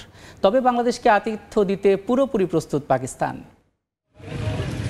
এই একটা সিরিজ নিয়ে কতই না আলোচনা, কত শঙ্কা। পাকিস্তান ভারত যুদ্ধ থেমে গেছে, মাঠে ফিরছে আইপিএল আর পিএসএলও। তবে জটিলতা কাটেনি বাংলাদেশের পাকিস্তান সফর নিয়ে। আগের শিডিউলে 21 মে আমিরাত সফর শেষে পাকিস্তান যাওয়ার কথা ছিল টাইগারদের, তবে যুদ্ধের কারণে সব এলোমেলো। 17 মে থেকে শুরু পিএসএল এর স্থগিত বাকি 8 ম্যাচ, ফাইনাল 25 মে। পূর্বের শিডিউলে যেদিন থেকে আবার মাঠে গড়ানোর কথা ছিল বাংলাদেশ পাকিস্তান সিরিজ। তার মানে একটা বিষয় স্পষ্ট, পিছিয়ে যাচ্ছে এই সিরিজ। দেশটির গণমাধ্যম আর বিসিবি সূত্রের খবর, পরিবর্তিত সূচিও নাকি বাংলাদেশ ক্রিকেট বোর্ডকে পাঠিয়েছে পিসিবি, যেখানে 2 দিন পিছিয়ে ম্যাচ শুরু হবে 27 মে থেকে। এরপর 29 মে হবে বাকি ম্যাচগুলো। বাংলাদেশ রাজি হলে পূর্বের 2 ভেন্যু ফয়সালাবাদ আর লাহোরেই হবে ম্যাচ। তবে পরিস্থিতির বিবেচনায় প্রস্তুত রাখা হবে রাওয়ালপিন্ডিকেও। Condition in Pakistan is quite normal now. Today, Pakistan Cricket Board has announced restart of Pakistan Super League from 17th to 25th. I'm just eagerly waiting for Pakistan and Bangladesh T20 series. And I tell you one thing for sure, that this time when Bangladesh come to Pakistan, they will feel like playing in Sher Bangla Cricket Stadium, Dhaka, because people in Pakistan has huge respect, love for Bangladesh people. I'm assuming that when Bangladesh cricketers arrive in Pakistan, they will receive a lot of love and lot of praise. কিন্তু সেক্ষেত্রে অনেক উত্তরই মেলাতে হবে, যার প্রথমটা টাইগারদের নিরাপত্তা, যেখানে বিন্দুমাত্র ছাড় দিতে চায় না বোর্ড। বাংলাদেশ দল পাকিস্তান যাবে কিনা সেই সিদ্ধান্ত নিতে চায় সরকারের সঙ্গে আলোচনা করেই, যার জন্য অপেক্ষা করতে হতে পারে আরও 2-1 দিন। বিসিবিকে সিদ্ধান্ত নিতে হবে নাহিদ রানা আর রিশাদের অনাপত্তিপত্র নিয়েও, যদিও তাদের আবারও পিএসএল খেলতে যাওয়ার সম্ভাবনা ক্ষীণ। 17 আর 19 মে আমিরাতের বিপক্ষে 2 ম্যাচের টি-20 সিরিজ খেলবেন টাইগাররা। যদি বাংলাদেশ দল পাকিস্তান যেতে রাজি হয়, তবে দুবাইয়ে 24 মে পর্যন্ত ক্যাম্প করতে পারে লিটনের দল। মাহবুব রিমন, সময় সংবাদ, ঢাকা। এদিকে পূর্ণমেয়াদে নেতৃত্ব পেয়ে আজ স্কোয়াড নিয়ে প্রথম মিশনে আমিরাতে যাচ্ছেন লিটন দাস। 2 ধাপে ঢাকা ছাড়বে টাইগাররা। কদিন আগেই নতুন টি-20 অধিনায়ক হিসেবে লিটনের নাম ঘোষণা করে বিসিবি। এরপর সংযুক্ত আরব আমিরাত এবং পাকিস্তান সফরের জন্য ক্যাম্প শুরু হয় টাইগারদের। ভারত পাকিস্তান সংঘাতের প্রভাবে পাকিস্তান সফর নিয়ে অনিশ্চয়তা তৈরি হয়। তবে পরিবর্তিত সূচিতে বাংলাদেশ পাকিস্তান সিরিজ আয়োজন করতে বিসিবিকে প্রস্তাব দিয়েছে পিসিবি। এদিকে নির্ধারিত সময়ে হচ্ছে আমিরাত সফর। 17 এবং 19 মে শারজায় 2টি টি-20 খেলবে বাংলাদেশ দল। বুধবার সকাল 10টা এবং সন্ধ্যা 7টায় 2 ধাপে আরব আমিরাতে যাবে লিটনের দল। শুরু হচ্ছে বাংলাদেশ নিউজিল্যান্ড এ দলের 2 ম্যাচের টেস্ট সিরিজ। আগের দিন শেষবারের মতো অনুশীলন করেছে নুরুল হাসান সোহানের দল। ওয়ানডে সিরিজ জয়ের আত্মবিশ্বাস থেকে সাদা পোশাকেও ইতিবাচক ফলাফলের প্রত্যাশা স্বাগতিকদের। টাইগার ব্যাটার জাকির হাসান প্রত্যাশা করছেন এ দলের হয়ে পারফর্ম করে আবারও জাতীয় দলে জায়গা ফিরে পাওয়ার। সিলেট আন্তর্জাতিক ক্রিকেট স্টেডিয়ামে ম্যাচ শুরু হবে সকাল 9:30টায়। সিলেট থেকে অপু বণিকের রিপোর্ট। বৈশাখের আকাশ রং বদলায় ক্ষণে ক্ষণে, এই রোদ তো এই বৃষ্টি। এর মাঝেই চলে বাংলাদেশ এ দলের টেস্ট প্রস্তুতি। রঙিন পোশাকের পর সাদা পোশাকে কিউই পরীক্ষা। ওয়ানডে সিরিজ জয়ের আত্মবিশ্বাস আশা জাগাচ্ছে স্বাগতিকদের। শীতল আবহাওয়ায় নিজেদের চাঙ্গা করে নিয়েছেন। ব্যাটিং, বোলিং ও ফিল্ডিং 3 বিভাগেই আলাদাভাবে অনুশীলন করেছেন ক্রিকেটাররা। অফ ফর্মের কারণে টেস্ট দল থেকে বাদ পড়েছেন মাহমুদুল হাসান জয়। জাতীয় দলে আছেন অঙ্কন ও বিজয়। স্পিনার নাসুম, পেসার ইবাদত, খালেদরা পরীক্ষা নিয়েছেন ব্যাটারদের। টাইগার টেস্ট দলের আরেক নিয়মিত মুখ জাকির হাসান, তবে অফ ফর্মের কারণে বাদ পড়েছেন। এ দলের এই সিরিজ তার জন্য বড় পরীক্ষা, আবারও টাইগার স্কোয়াডে ফেরার। তিনি অবশ্য সিরিজটা নিচ্ছেন স্বাভাবিকভাবেই। কোনো প্লেয়ারই আমার কাছে মনে হয় না সে চায় যে সে ড্রপ থাকতে বা ম্যাচ না খেলতে। প্লেয়ার্সদের আপস অ্যান্ড ডাউন থাকবে, অফ ফর্ম অন ফর্ম যাবে, but at the same time as a player হিসাবে আমিও চেষ্টা করছি কীভাবে আরও ভালো পারফর্ম করা যায়। আমি পিছনেরটা না চিন্তা করে সামনের ম্যাচটা কীভাবে ভালো খেলা যায় ওইটা নিয়েই চিন্তা করার চেষ্টা করছি। পারফর্ম করলে আবার সব ঠিক হয়ে যাবে। নিউজিল্যান্ড ওয়ানডে সিরিজ হারলেও সফরকারীদের সমীহ করছেন জাকির। ম্যাচটা সহজ হবে না বলেও মত তার। তারাও খুব ভালো টিম, বাট আমাদের ওয়ানডে টিম খুবই ভালো ক্রিকেট খেলেছে, যার কারণে আমরা খুব কমফোর্টেবলি আমরা ম্যাচটা সিরিজটা জিতেছি আমার কাছে মনে হয়। তো লুকিং ফরওয়ার্ড যে কালকের ম্যাচটা ক্যাপ্টেনও বলে দিছে যে আমরা এখানে শিক্ষার থেকে ম্যাচ জেতার হ্যাবিটটা করতে এসেছি, তো আমরা এখান থেকে ম্যাচ জেতার হ্যাবিটটাও করতে চাই। বৃষ্টির বাধা ম্যাচের আগের দিন পুরো সেশন অনুশীলনের সুযোগ পায়নি নিউজিল্যান্ড। বৃষ্টির পর হালকা নেট সেশন করেছেন তারা। ম্যাচের দিনও আছে বৃষ্টির পূর্বাভাস। অপু বণিক, সময় সংবাদ, সিলেট। ওয়ার্ল্ড টেস্ট চ্যাম্পিয়নশিপ ফাইনালের জন্য 15 সদস্যের স্কোয়াড ঘোষণা করেছে অস্ট্রেলিয়া। বড় চমক না থাকলেও অজিদের স্বস্তির কারণ ইনজুরি কাটিয়ে 15 মাস পর ফেরা ক্যামেরুন গ্রিন। ফেরানো হয়েছে স্যাম কনস্টাসকেও। তবে এখনও নিশ্চিত নয় ওপেনিং জুটি। ফাইনালের প্রস্তুতি হিসেবে ক্যারিবীয় সিরিজ দেখে চূড়ান্ত সিদ্ধান্ত নেবে টিম ম্যানেজমেন্ট। সবশেষ চ্যাম্পিয়ন্স ট্রফিতে দলের সেরা 3 বোলার স্টার্ক, কামিন্স আর হ্যাজেলউডকে পায়নি অস্ট্রেলিয়া। না থাকার কারণ জানা না গেলেও গুঞ্জন আছে অজিদের কাছে গুরুত্ব পেয়েছে টেস্ট চ্যাম্পিয়নশিপের ফাইনাল। সেই ফাইনাল এখন দরজায় করা নাড়ছে। 11 জুন শিরোপা পুনরুদ্ধারের মিশনে তাদের বাধা প্রোটিয়ারা। এই ম্যাচ ঘিরে পূর্ণ শক্তির স্কোয়াড ঘোষণা করল ক্রিকেট অস্ট্রেলিয়া। 15 সদস্যের স্কোয়াডে চমক নেই তেমন, তবে স্বস্তির কারণ ক্যামেরুন গ্রিনের প্রত্যাবর্তন। ইনজুরিতে দীর্ঘ 15 মাস মাঠের বাইরে কাটিয়ে অবশেষে ফিরেছেন এই অলরাউন্ডার। সবশেষ শ্রীলঙ্কা সফরের মাঝপথে দেশে ফিরে যাওয়া ওপেনিং ব্যাটার স্যাম কনস্টাসও আছেন তালিকায়। বাড়তি স্পিনার হিসেবে ম্যাথু কুনেম্যান। ইনজুরিতে অনিশ্চিত থাকলেও রাখা হয়েছে পেসার হ্যাজেলউডকে। আছেন অলরাউন্ডার বাউ ওয়েবস্টার। রিজার্ভ হিসেবে লর্ডসে যাবেন ঘরোয়ায় পারফর্ম করা ব্রেন্ডান ডগেট। নামের হিসেবে সেরা দল সাজানো হলেও আছে যদি কিন্তু সমীকরণ। ওপেনিংয়ে উসমান খাজার সঙ্গীকে, সে প্রশ্নের উত্তর এখনও নেই নির্বাচকদের কাছে। শ্রীলঙ্কায় ওপেন করা ট্রাভিস হেডকে ফেরানো হবে মিডল অর্ডারে। 19 বছরের স্যাম কনস্টান্সকে নিয়ে এত বড় ম্যাচে ঝুঁকি নেওয়ার সুযোগ নেই। মার্নাস ল্যাবুশেনকে নিয়ে চেষ্টা করতে পারে অজিরা, তবে তাতে সফল না হলে এই ব্যাটারের ভবিষ্যৎও হয়ে যাবে অনিশ্চিত। 15 মাস পর ফেরা গ্রিন এখনো পুরোপুরি ফিট না হওয়ায় খেলতে হবে স্রেফ ব্যাটার হিসেবে। যদিও এই অলরাউন্ডার ক্যারিয়ারে কখনোই ইনিংস গোড়াপত্তনের দায়িত্ব নেননি। একাদশে থাকলে মিডল অর্ডারে খেলার সম্ভাবনাই বেশি। স্পিন ইউনিটে ম্যাথু কুনেম্যানকে রাখা হলেও সুযোগ পাওয়ার সম্ভাবনা কম। প্রথম পছন্দ ন্যাথান লায়ন। পেস ইউনিট নিয়ে কিছুটা মধুর সমস্যা। ফাইনাল 11-এ বোল্যান্ড নাকি হ্যাজেলউড এই প্রশ্ন থাকছে। এদিকে স্কোয়াডে থাকা ক্রিকেটারদের আইপিএলে ফেরার সুযোগ দিচ্ছে ক্রিকেট অস্ট্রেলিয়া। জশ ইংলিশ আর মিচেল স্টার্ক হয়তো খেলবেন টুর্নামেন্টের শেষ নাগাদ। টেস্ট চ্যাম্পিয়নশিপ ফাইনালের মাত্র 1 সপ্তাহ আগে শেষ হবে এই টুর্নামেন্ট। সাব্বির মিথুন, সময় সংবাদ। 22 মে বাফুফেকে জাতীয় স্টেডিয়াম বুঝিয়ে দেওয়ার আগে সব কাজ শেষ করতে চায় জাতীয় ক্রীড়া পরিষদ। এর মধ্যে স্টেডিয়ামে সংযুক্ত হচ্ছে অত্যাধুনিক পেরিমিটার এলইডি, বসানো হবে মাঠের চারপাশে। এদিকে চট্টগ্রাম জেলা স্টেডিয়াম নিয়েও আশাবাদী বাফুফে। সম্প্রতি চট্টগ্রাম সিটি মেয়র এবং জেলার ক্রীড়া সংগঠকদের সঙ্গে সাক্ষাৎ করে সবুজ সংকেত পেয়েছে বাফুফের প্রতিনিধি দল। জাতীয় স্টেডিয়াম ঢাকার দক্ষিণ পাশের গ্যালারিতে অপরিকল্পিতভাবে চেয়ার বসানো নিয়ে সময় সংবাদের খবর প্রকাশের পর তা নজরে আসে জাতীয় ক্রীড়া পরিষদের। বাফুফের সঙ্গে আলোচনা করে দর্শকদের আসা যাওয়ার পথ রাখতে বেশ কয়েকটি চেয়ার সরানোর পরিকল্পনা করে তারা। আগামী 22 মে বাংলাদেশ ফুটবল ফেডারেশনকে স্টেডিয়াম বুঝিয়ে দেওয়ার আগে এসব চেয়ারের সঙ্গে গ্যালারির ব্লাইন্ড স্পটে থাকা আরও কিছু চেয়ার সরিয়ে অন্য জায়গায় প্রতিস্থাপন করবে এনএসসি। পূর্ব দিকের গ্যালারির 88 সিটের চেয়ার ওঠার জন্য সুবিধা করে দেওয়ার জন্য সেই 88 সিটের চেয়ার ওঠানোর জন্য আমরা করব, ব্যবস্থা নেব। জাতীয় স্টেডিয়ামের নির্মাণ কাজ একবারই শেষ পর্যায়ে। আগামী 22 তারিখের ভিতরে আর কোনো কিছুই বাকি থাকবে না। মাঠের খালি জায়গাগুলো ভরে উঠেছে সবুজ ঘাসে, সেই সঙ্গে স্টেডিয়ামে লেগেছে আধুনিকতার ছোঁয়া।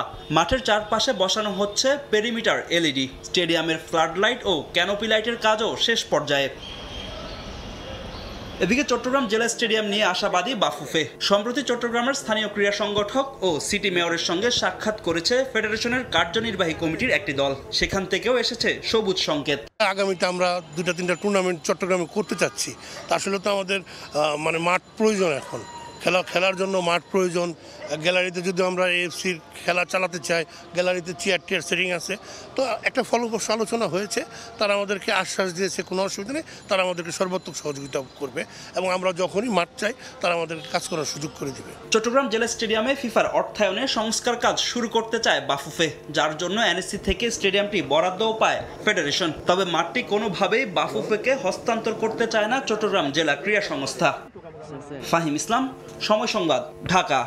লিওনেল মেসি ও দিয়াগো ম্যারাডোনার তুলনায় মেসিকেই বেছে নিলেন আর্জেন্টাইন কোচ লিওনেল স্কালোনি। যুক্তিতে তিনি বলেন, লিওনেল মেসিকে কাছে থেকে দেখেছেন বলেই তার এই পছন্দ। তবে সত্যিকারের অর্থে তাদের মাঝে কোনো তুলনা চলে না বলেও মন্তব্য করেন স্কালোনি। দিয়াগো ম্যারাডোনা আর্জেন্টিনা ফুটবলের প্রবাদ পুরুষ। আলবিসেলেস্তে বিশ্ব ফুটবলে 1978 সালে প্রথম চ্যাম্পিয়ন হলেও একক নৈপুণ্যে 86 বিশ্বকাপ জিতিয়ে জনপ্রিয়তার মহাপ্লাবনে ভেসেছেন ম্যারাডোনা। পরবর্তীতে নানা নেতিবাচক কার্যক্রমে সমালোচিত হলেও তিনিই আর্জেন্টিনার ফুটবল ঈশ্বর। ফুটবল থেকে ম্যারাডোনার বিদায়ের পর লম্বা সময় ধরে তার অভাব অনুভব করেছে আর্জেন্টিনা। লিওনেল মেসির আবির্ভাবের পরও জাতীয় দলে অবদান রাখতে না পারায় দিয়াগোর কাছাকাছি পর্যায়ের সম্মানও জোটেনি তার ভাগ্যে। তবে কাতার বিশ্বকাপে বদলে যায় দৃশ্যপট। 86-র ম্যারাডোনা ভর করে 22-এর মেসির উপর। জাতীয় দলের হয়ে অর্জনের পাল্লায় লিও এখন ম্যারাডোনার চেয়েও সমৃদ্ধ, আর তাই তুলনা চলে দুই কিংবদন্তি নিয়ে। চায় রাজ্জা খবরের কাগজ থেকে শুরু করে টেলিভিশনের পর্দায়। যদি আমাকে পছন্দ করতে বলা হয়, আমি মেসিকেই বেছে নেব, কারণ তাকে আমি কাছ থেকে দেখেছি। বিষয়টি হয়তো এক একজন এক একভাবে দেখবে, তবে সত্যিকার অর্থে তাদের মাঝে কোনো তুলনা চলে না। যদি তারা কখনো একসঙ্গে খেলতেন তাহলে হয়তো এটা করা সম্ভব হতো। মেসি ম্যারাডোনা নিয়ে তুলনা অহেতুক আলোচনা। দুটি ভিন্ন সময় এক ফ্রেমে দাঁড় করিয়ে পরিমাপ করা সত্যিই কঠিন। তবুও থেমে থাকে না ভক্তদের পাগলামি, যে বিষয়টি পুরোপুরি অযৌক্তিক বলে মনে করেন আর্জেন্টিনার বিশ্বকাপ জয়ী কোচ লিওনেল স্ক্যালোনি। সবাই সমান হয় না। ফুটবল জ্ঞানে তারা দুজনই অসাধারণ, ব্যক্তিত্বের বিবেচনায় তারা হয়তো আলাদা, কিন্তু দুজনেরই অসম্ভব রকম লিডারশিপ যোগ্যতা আছে। লিও যেটা ভিন্নভাবে করে দেখিয়েছে, 2021 বিশ্বকাপ সে মাসেলে চোট নিয়ে খেলেছে। বিষয়টা মেসি এমনভাবে ম্যানেজ করেছে যেন কিছুই হয়নি। আমি বলবো এটাই নেতৃত্ব গুণ। এদিকে মেসি পরবর্তী যুগে কাদের নিয়ে ঝড় উঠবে চায়ের আড্ডায়, এই প্রশ্নে তালিকার সেরা দুয়ে কোনো আর্জেন্টাইনকে রাখেননি স্ক্যালোনি। তার প্রথম পছন্দ কিলিয়ান এমবাপে, আর দুয়ে আছেন Spanish sensation Lamine Yamal. SM Iqbal, সময় সংবাদ। পর্দা নামলো Bangladesh police IGP cup cricket টুর্নামেন্টের। জান্নাতুল নাইমের ব্যাটিং নৈপুণ্যে এপিবিএন ক্রিকেট দলকে 2 উইকেটে হারিয়ে 17তম আসরের শিরোপা জিতেছে ইন্ডাস্ট্রিয়াল পুলিশ দল। এপিবিএনের দেওয়া 155 রানের টার্গেটে 1 বল হাতে রেখেই জয় পায় তারা। ম্যাচ শেষে দুদলের ক্রিকেটারদের হাতে ট্রফি তুলে দেন বাংলাদেশ পুলিশের আইজিপি। এ সময় উপস্থিত ছিলেন বিসিবি সভাপতি ফারুক আহমেদ। মঞ্চটা ছিল বাংলাদেশ পুলিশের ক্রিকেটারদের, যদিও অতিথি হিসেবে এসে সব আলো কেড়ে নিয়েছেন নাহিদ রানা। তবে ম্যাচের শেষ 2 ওভারের নাটকীয়তায় সেই আলো আবারও চলে যায় মাঠের খেলায়। আইজিবি কাপের ফাইনালের শিরোপা জিততে পুলিশ ইন্ডাস্ট্রিয়াল দলের প্রয়োজন 2 ওভারে 15 রান, কিন্তু 19তম ওভারে 4 ডটে সহজ খেলাটা হয়ে যায় কঠিন। শেষ ওভারের শুরুটাও হয়নি সুখকর, তবে স্ট্রাইক পেয়ে 11 রানের প্রয়োজনে 2-6-এ 1 বল হাতে রেখেই 2 উইকেটের জয় তুলে নেয় ইন্ডাস্ট্রিয়াল পুলিশ দল। এমন ম্যাচ দেখে রীতিমতো অবাক হয়েছেন জাতীয় দলের পেসার নাহিদ রানা। এর আগে প্রথম ইনিংসে দলটার সামনে 7 উইকেট হারিয়ে 155 রানের টার্গেট ছুড়ে দেয় আসরের ডিফেন্ডিং চ্যাম্পিয়ন এপিবিএন দল। নাহিদ ছাড়াও বিসিবি পরিচালক নাজমুল আবেদিন ফাহিমও উপস্থিত ছিলেন বাংলাদেশ পুলিশের এই টুর্নামেন্টের ফাইনালে। এমন খেলার প্রশংসা করেন বিসিবি সভাপতি, জানালেন ক্রিকেট নিয়ে পুলিশের সঙ্গে কাজ করার কথা। স্ট্যান্ডার্ড অত্যন্ত চমৎকার, and I am so happy. I am sure এখান থেকে এই ধরনের টুর্নামেন্ট থেকে আপনাদের আরও ভালো কিছু প্লেয়ার বের হবে। ক্রিকেট বোর্ড আপনাদের সাথে কোনোভাবে আমরা সম্পৃক্ত হতে পারি কিনা অ্যাজ এ পার্টনার, বিভিন্ন এজ গ্রুপ হোক, মেয়েদের এজ গ্রুপ হোক, কোনোভাবে আমরা আপনাদের সাথে আসতে পারি কিনা। পার্টনারশিপটা এরকম, আমরা আমাদের যেই টেকনিক্যাল জিনিসগুলো আছে ওটা দিয়ে হেল্প করবো, আর আপনারা আপনাদের মাঠ এবং যে এত সুন্দর পরিবেশ দিবেন। বাংলাদেশ পুলিশের এমন খেলা দেখে গর্বিত আইজিবি বাহারুল আলম। বিসিবির সঙ্গে জোট বেঁধে ক্রিকেট নিয়ে কাজ করার ইচ্ছা তারও। যে এক্সাইটিং ম্যাচ ছিল সেকেন্ড লাস্ট বল পর্যন্ত, সেকেন্ড লাস্ট বলে গিয়ে আলটিমেটলি আমরা জানতে পেরেছি যে কে জিতলো finally. It's a very good event, আমার কাছে অত্যন্ত ভালো মনে হচ্ছে। 38 রান করে ফাইনালের ম্যাচের পুরস্কারও পায় দলকে শিরোপা জেতানো জান্নাতুল নাইম। সেরা ব্যাটারের ট্রফিটাও পান তিনি। এছাড়া সম্মাননা স্মারক দেওয়া হয় নাহিদ রানা, ফারুক আহমেদ ও নাজমুল আবেদিন ফাহিমকে। তামিম হোসেন, সময় সংবাদ, ঢাকা। বাংলাদেশের প্রত্নতাত্ত্বিক নিদর্শনগুলোর মধ্যে রাজশাহীর পুঠিয়া রাজবাড়ি অন্যতম। রাজপ্রথা বিলুপ্ত হয়েছে বহু বছর আগে, কিন্তু ইতিহাস এবং ঐতিহ্যের ধারক হয়ে সেই রাজবাড়ি ঠাঁয়ে দাঁড়িয়ে আছে আজও। রাজবাড়িটির সেই প্রভাব প্রতিপত্তি ও জৌলুস না থাকলেও নান্দনিক সৌন্দর্যের ঐশ্বর্য দেখতে বিমোহিত করেন এখনও মানুষ এবং এখানে দেখতে আসেন।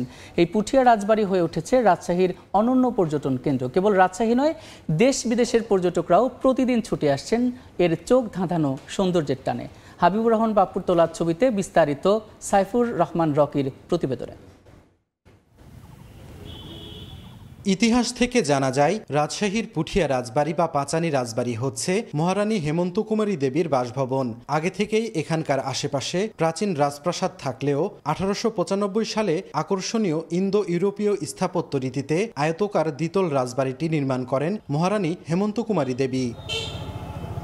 400 বছরের পুরানো রাজপ্রাসাদের সামনে সুদৃশ্য স্তম্ভ, অলঙ্করণের দেয়াল, ফুল ও লতাপাতার সরব উপস্থিতি এক নান্দনিক নির্মাণশৈলীর পরিচয় বহন করছে।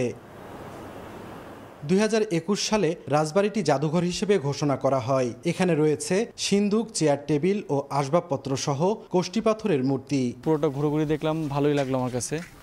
এখানে 2-3টা মন্দির আছে বড় বড়, খুব পুরনো, এবং প্রত্নতাত্ত্বিক কিছু কোষ্ঠী পাথরও দেখলাম, যেটা কখনো সামনাসামনি দেখা হয় নাই। রানীর ঘাট দেখলাম, আর ভিতরে রাজমহল আর কি দেখলাম। রানীর মন্দিরটা আমার কাছে কান্তজির মন্দিরের মতো অনেকটা একই রকম, সেটাও ভালো লাগছে। এই অঞ্চলেরই বহু মানুষ ঘুরতে আসেন, এছাড়াও দেশ বিদেশের বহু আসে, পর্যটক এখানে ঘুরতে আসে। 1550 সালে বৎসাচার্যের পুত্র পীতাম্বর রাজশাহীর পুঠিয়া রাজবংশের গোড়াপত্তন করেন। 1744 সালে এই জমিদারি ভাগ হয়। সেই ভাগাভাগিতে জমিদারের বড় ছেলে পান সম্পত্তির 5.5 আনা এবং অন্য 3 ছেলে পান 3.5 আনা। 1950 সাল পর্যন্ত জমিদারি প্রথা ছিল। প্রথা বিলুপ্ত হলে পুঠিয়া রাজবাড়ির জমিদারিও বিলুপ্ত হয়। শত্রুর আক্রমণ থেকে রক্ষা করার জন্য রাজবাড়ির চারপাশে ওই সময় পরীক্ষা খনন করা হয়েছিল।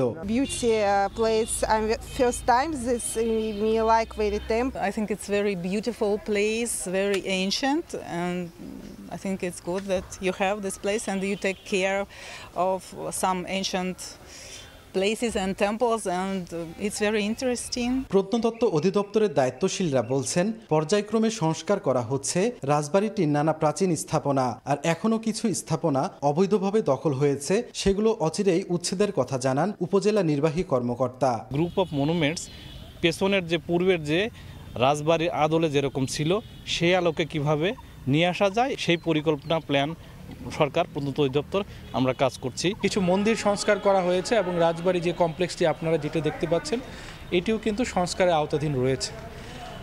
কিছু চ্যালেঞ্জ রয়েছে, যেমন চারপাশে কিছু অবৈধ স্থাপনা রয়েছে। আপনি যদি এটি ম্যাপে দেখেন যে চারপাশে আমাদের পরীক্ষা খনন করা আছে, পুকুর খনন করা আছে, এটি দেখতে অত্যন্ত চমৎকার। পুঠিয়ার রাজাদের স্মৃতি বিজড়িত হাওয়াখানা, চারানি স্টেট, রাজপ্রাসাদ, জেলখানা, গোবিন্দ মন্দির, শিব মন্দির, দোল মন্দির, রথ মন্দির সহ মোট 13টি মন্দির ও 15টি প্রাচীন স্থাপনা রয়েছে। সাইফুর রহমান রকি, সময় সংবাদ, রাজশাহী। এ পর্যায়ে শীর্ষ সংবাদগুলো জানিয়ে দিচ্ছি আরেকবার।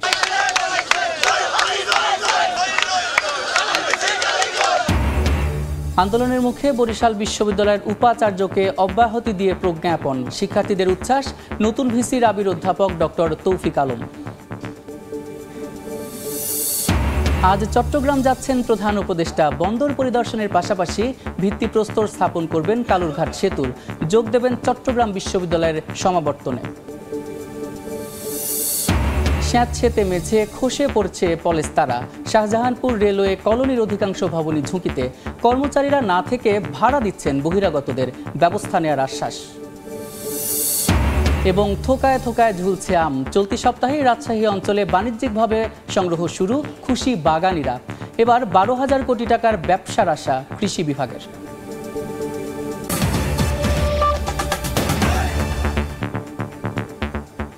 এই ছিল ভোরের সময়ের সঙ্গে থাকুন সময়ের।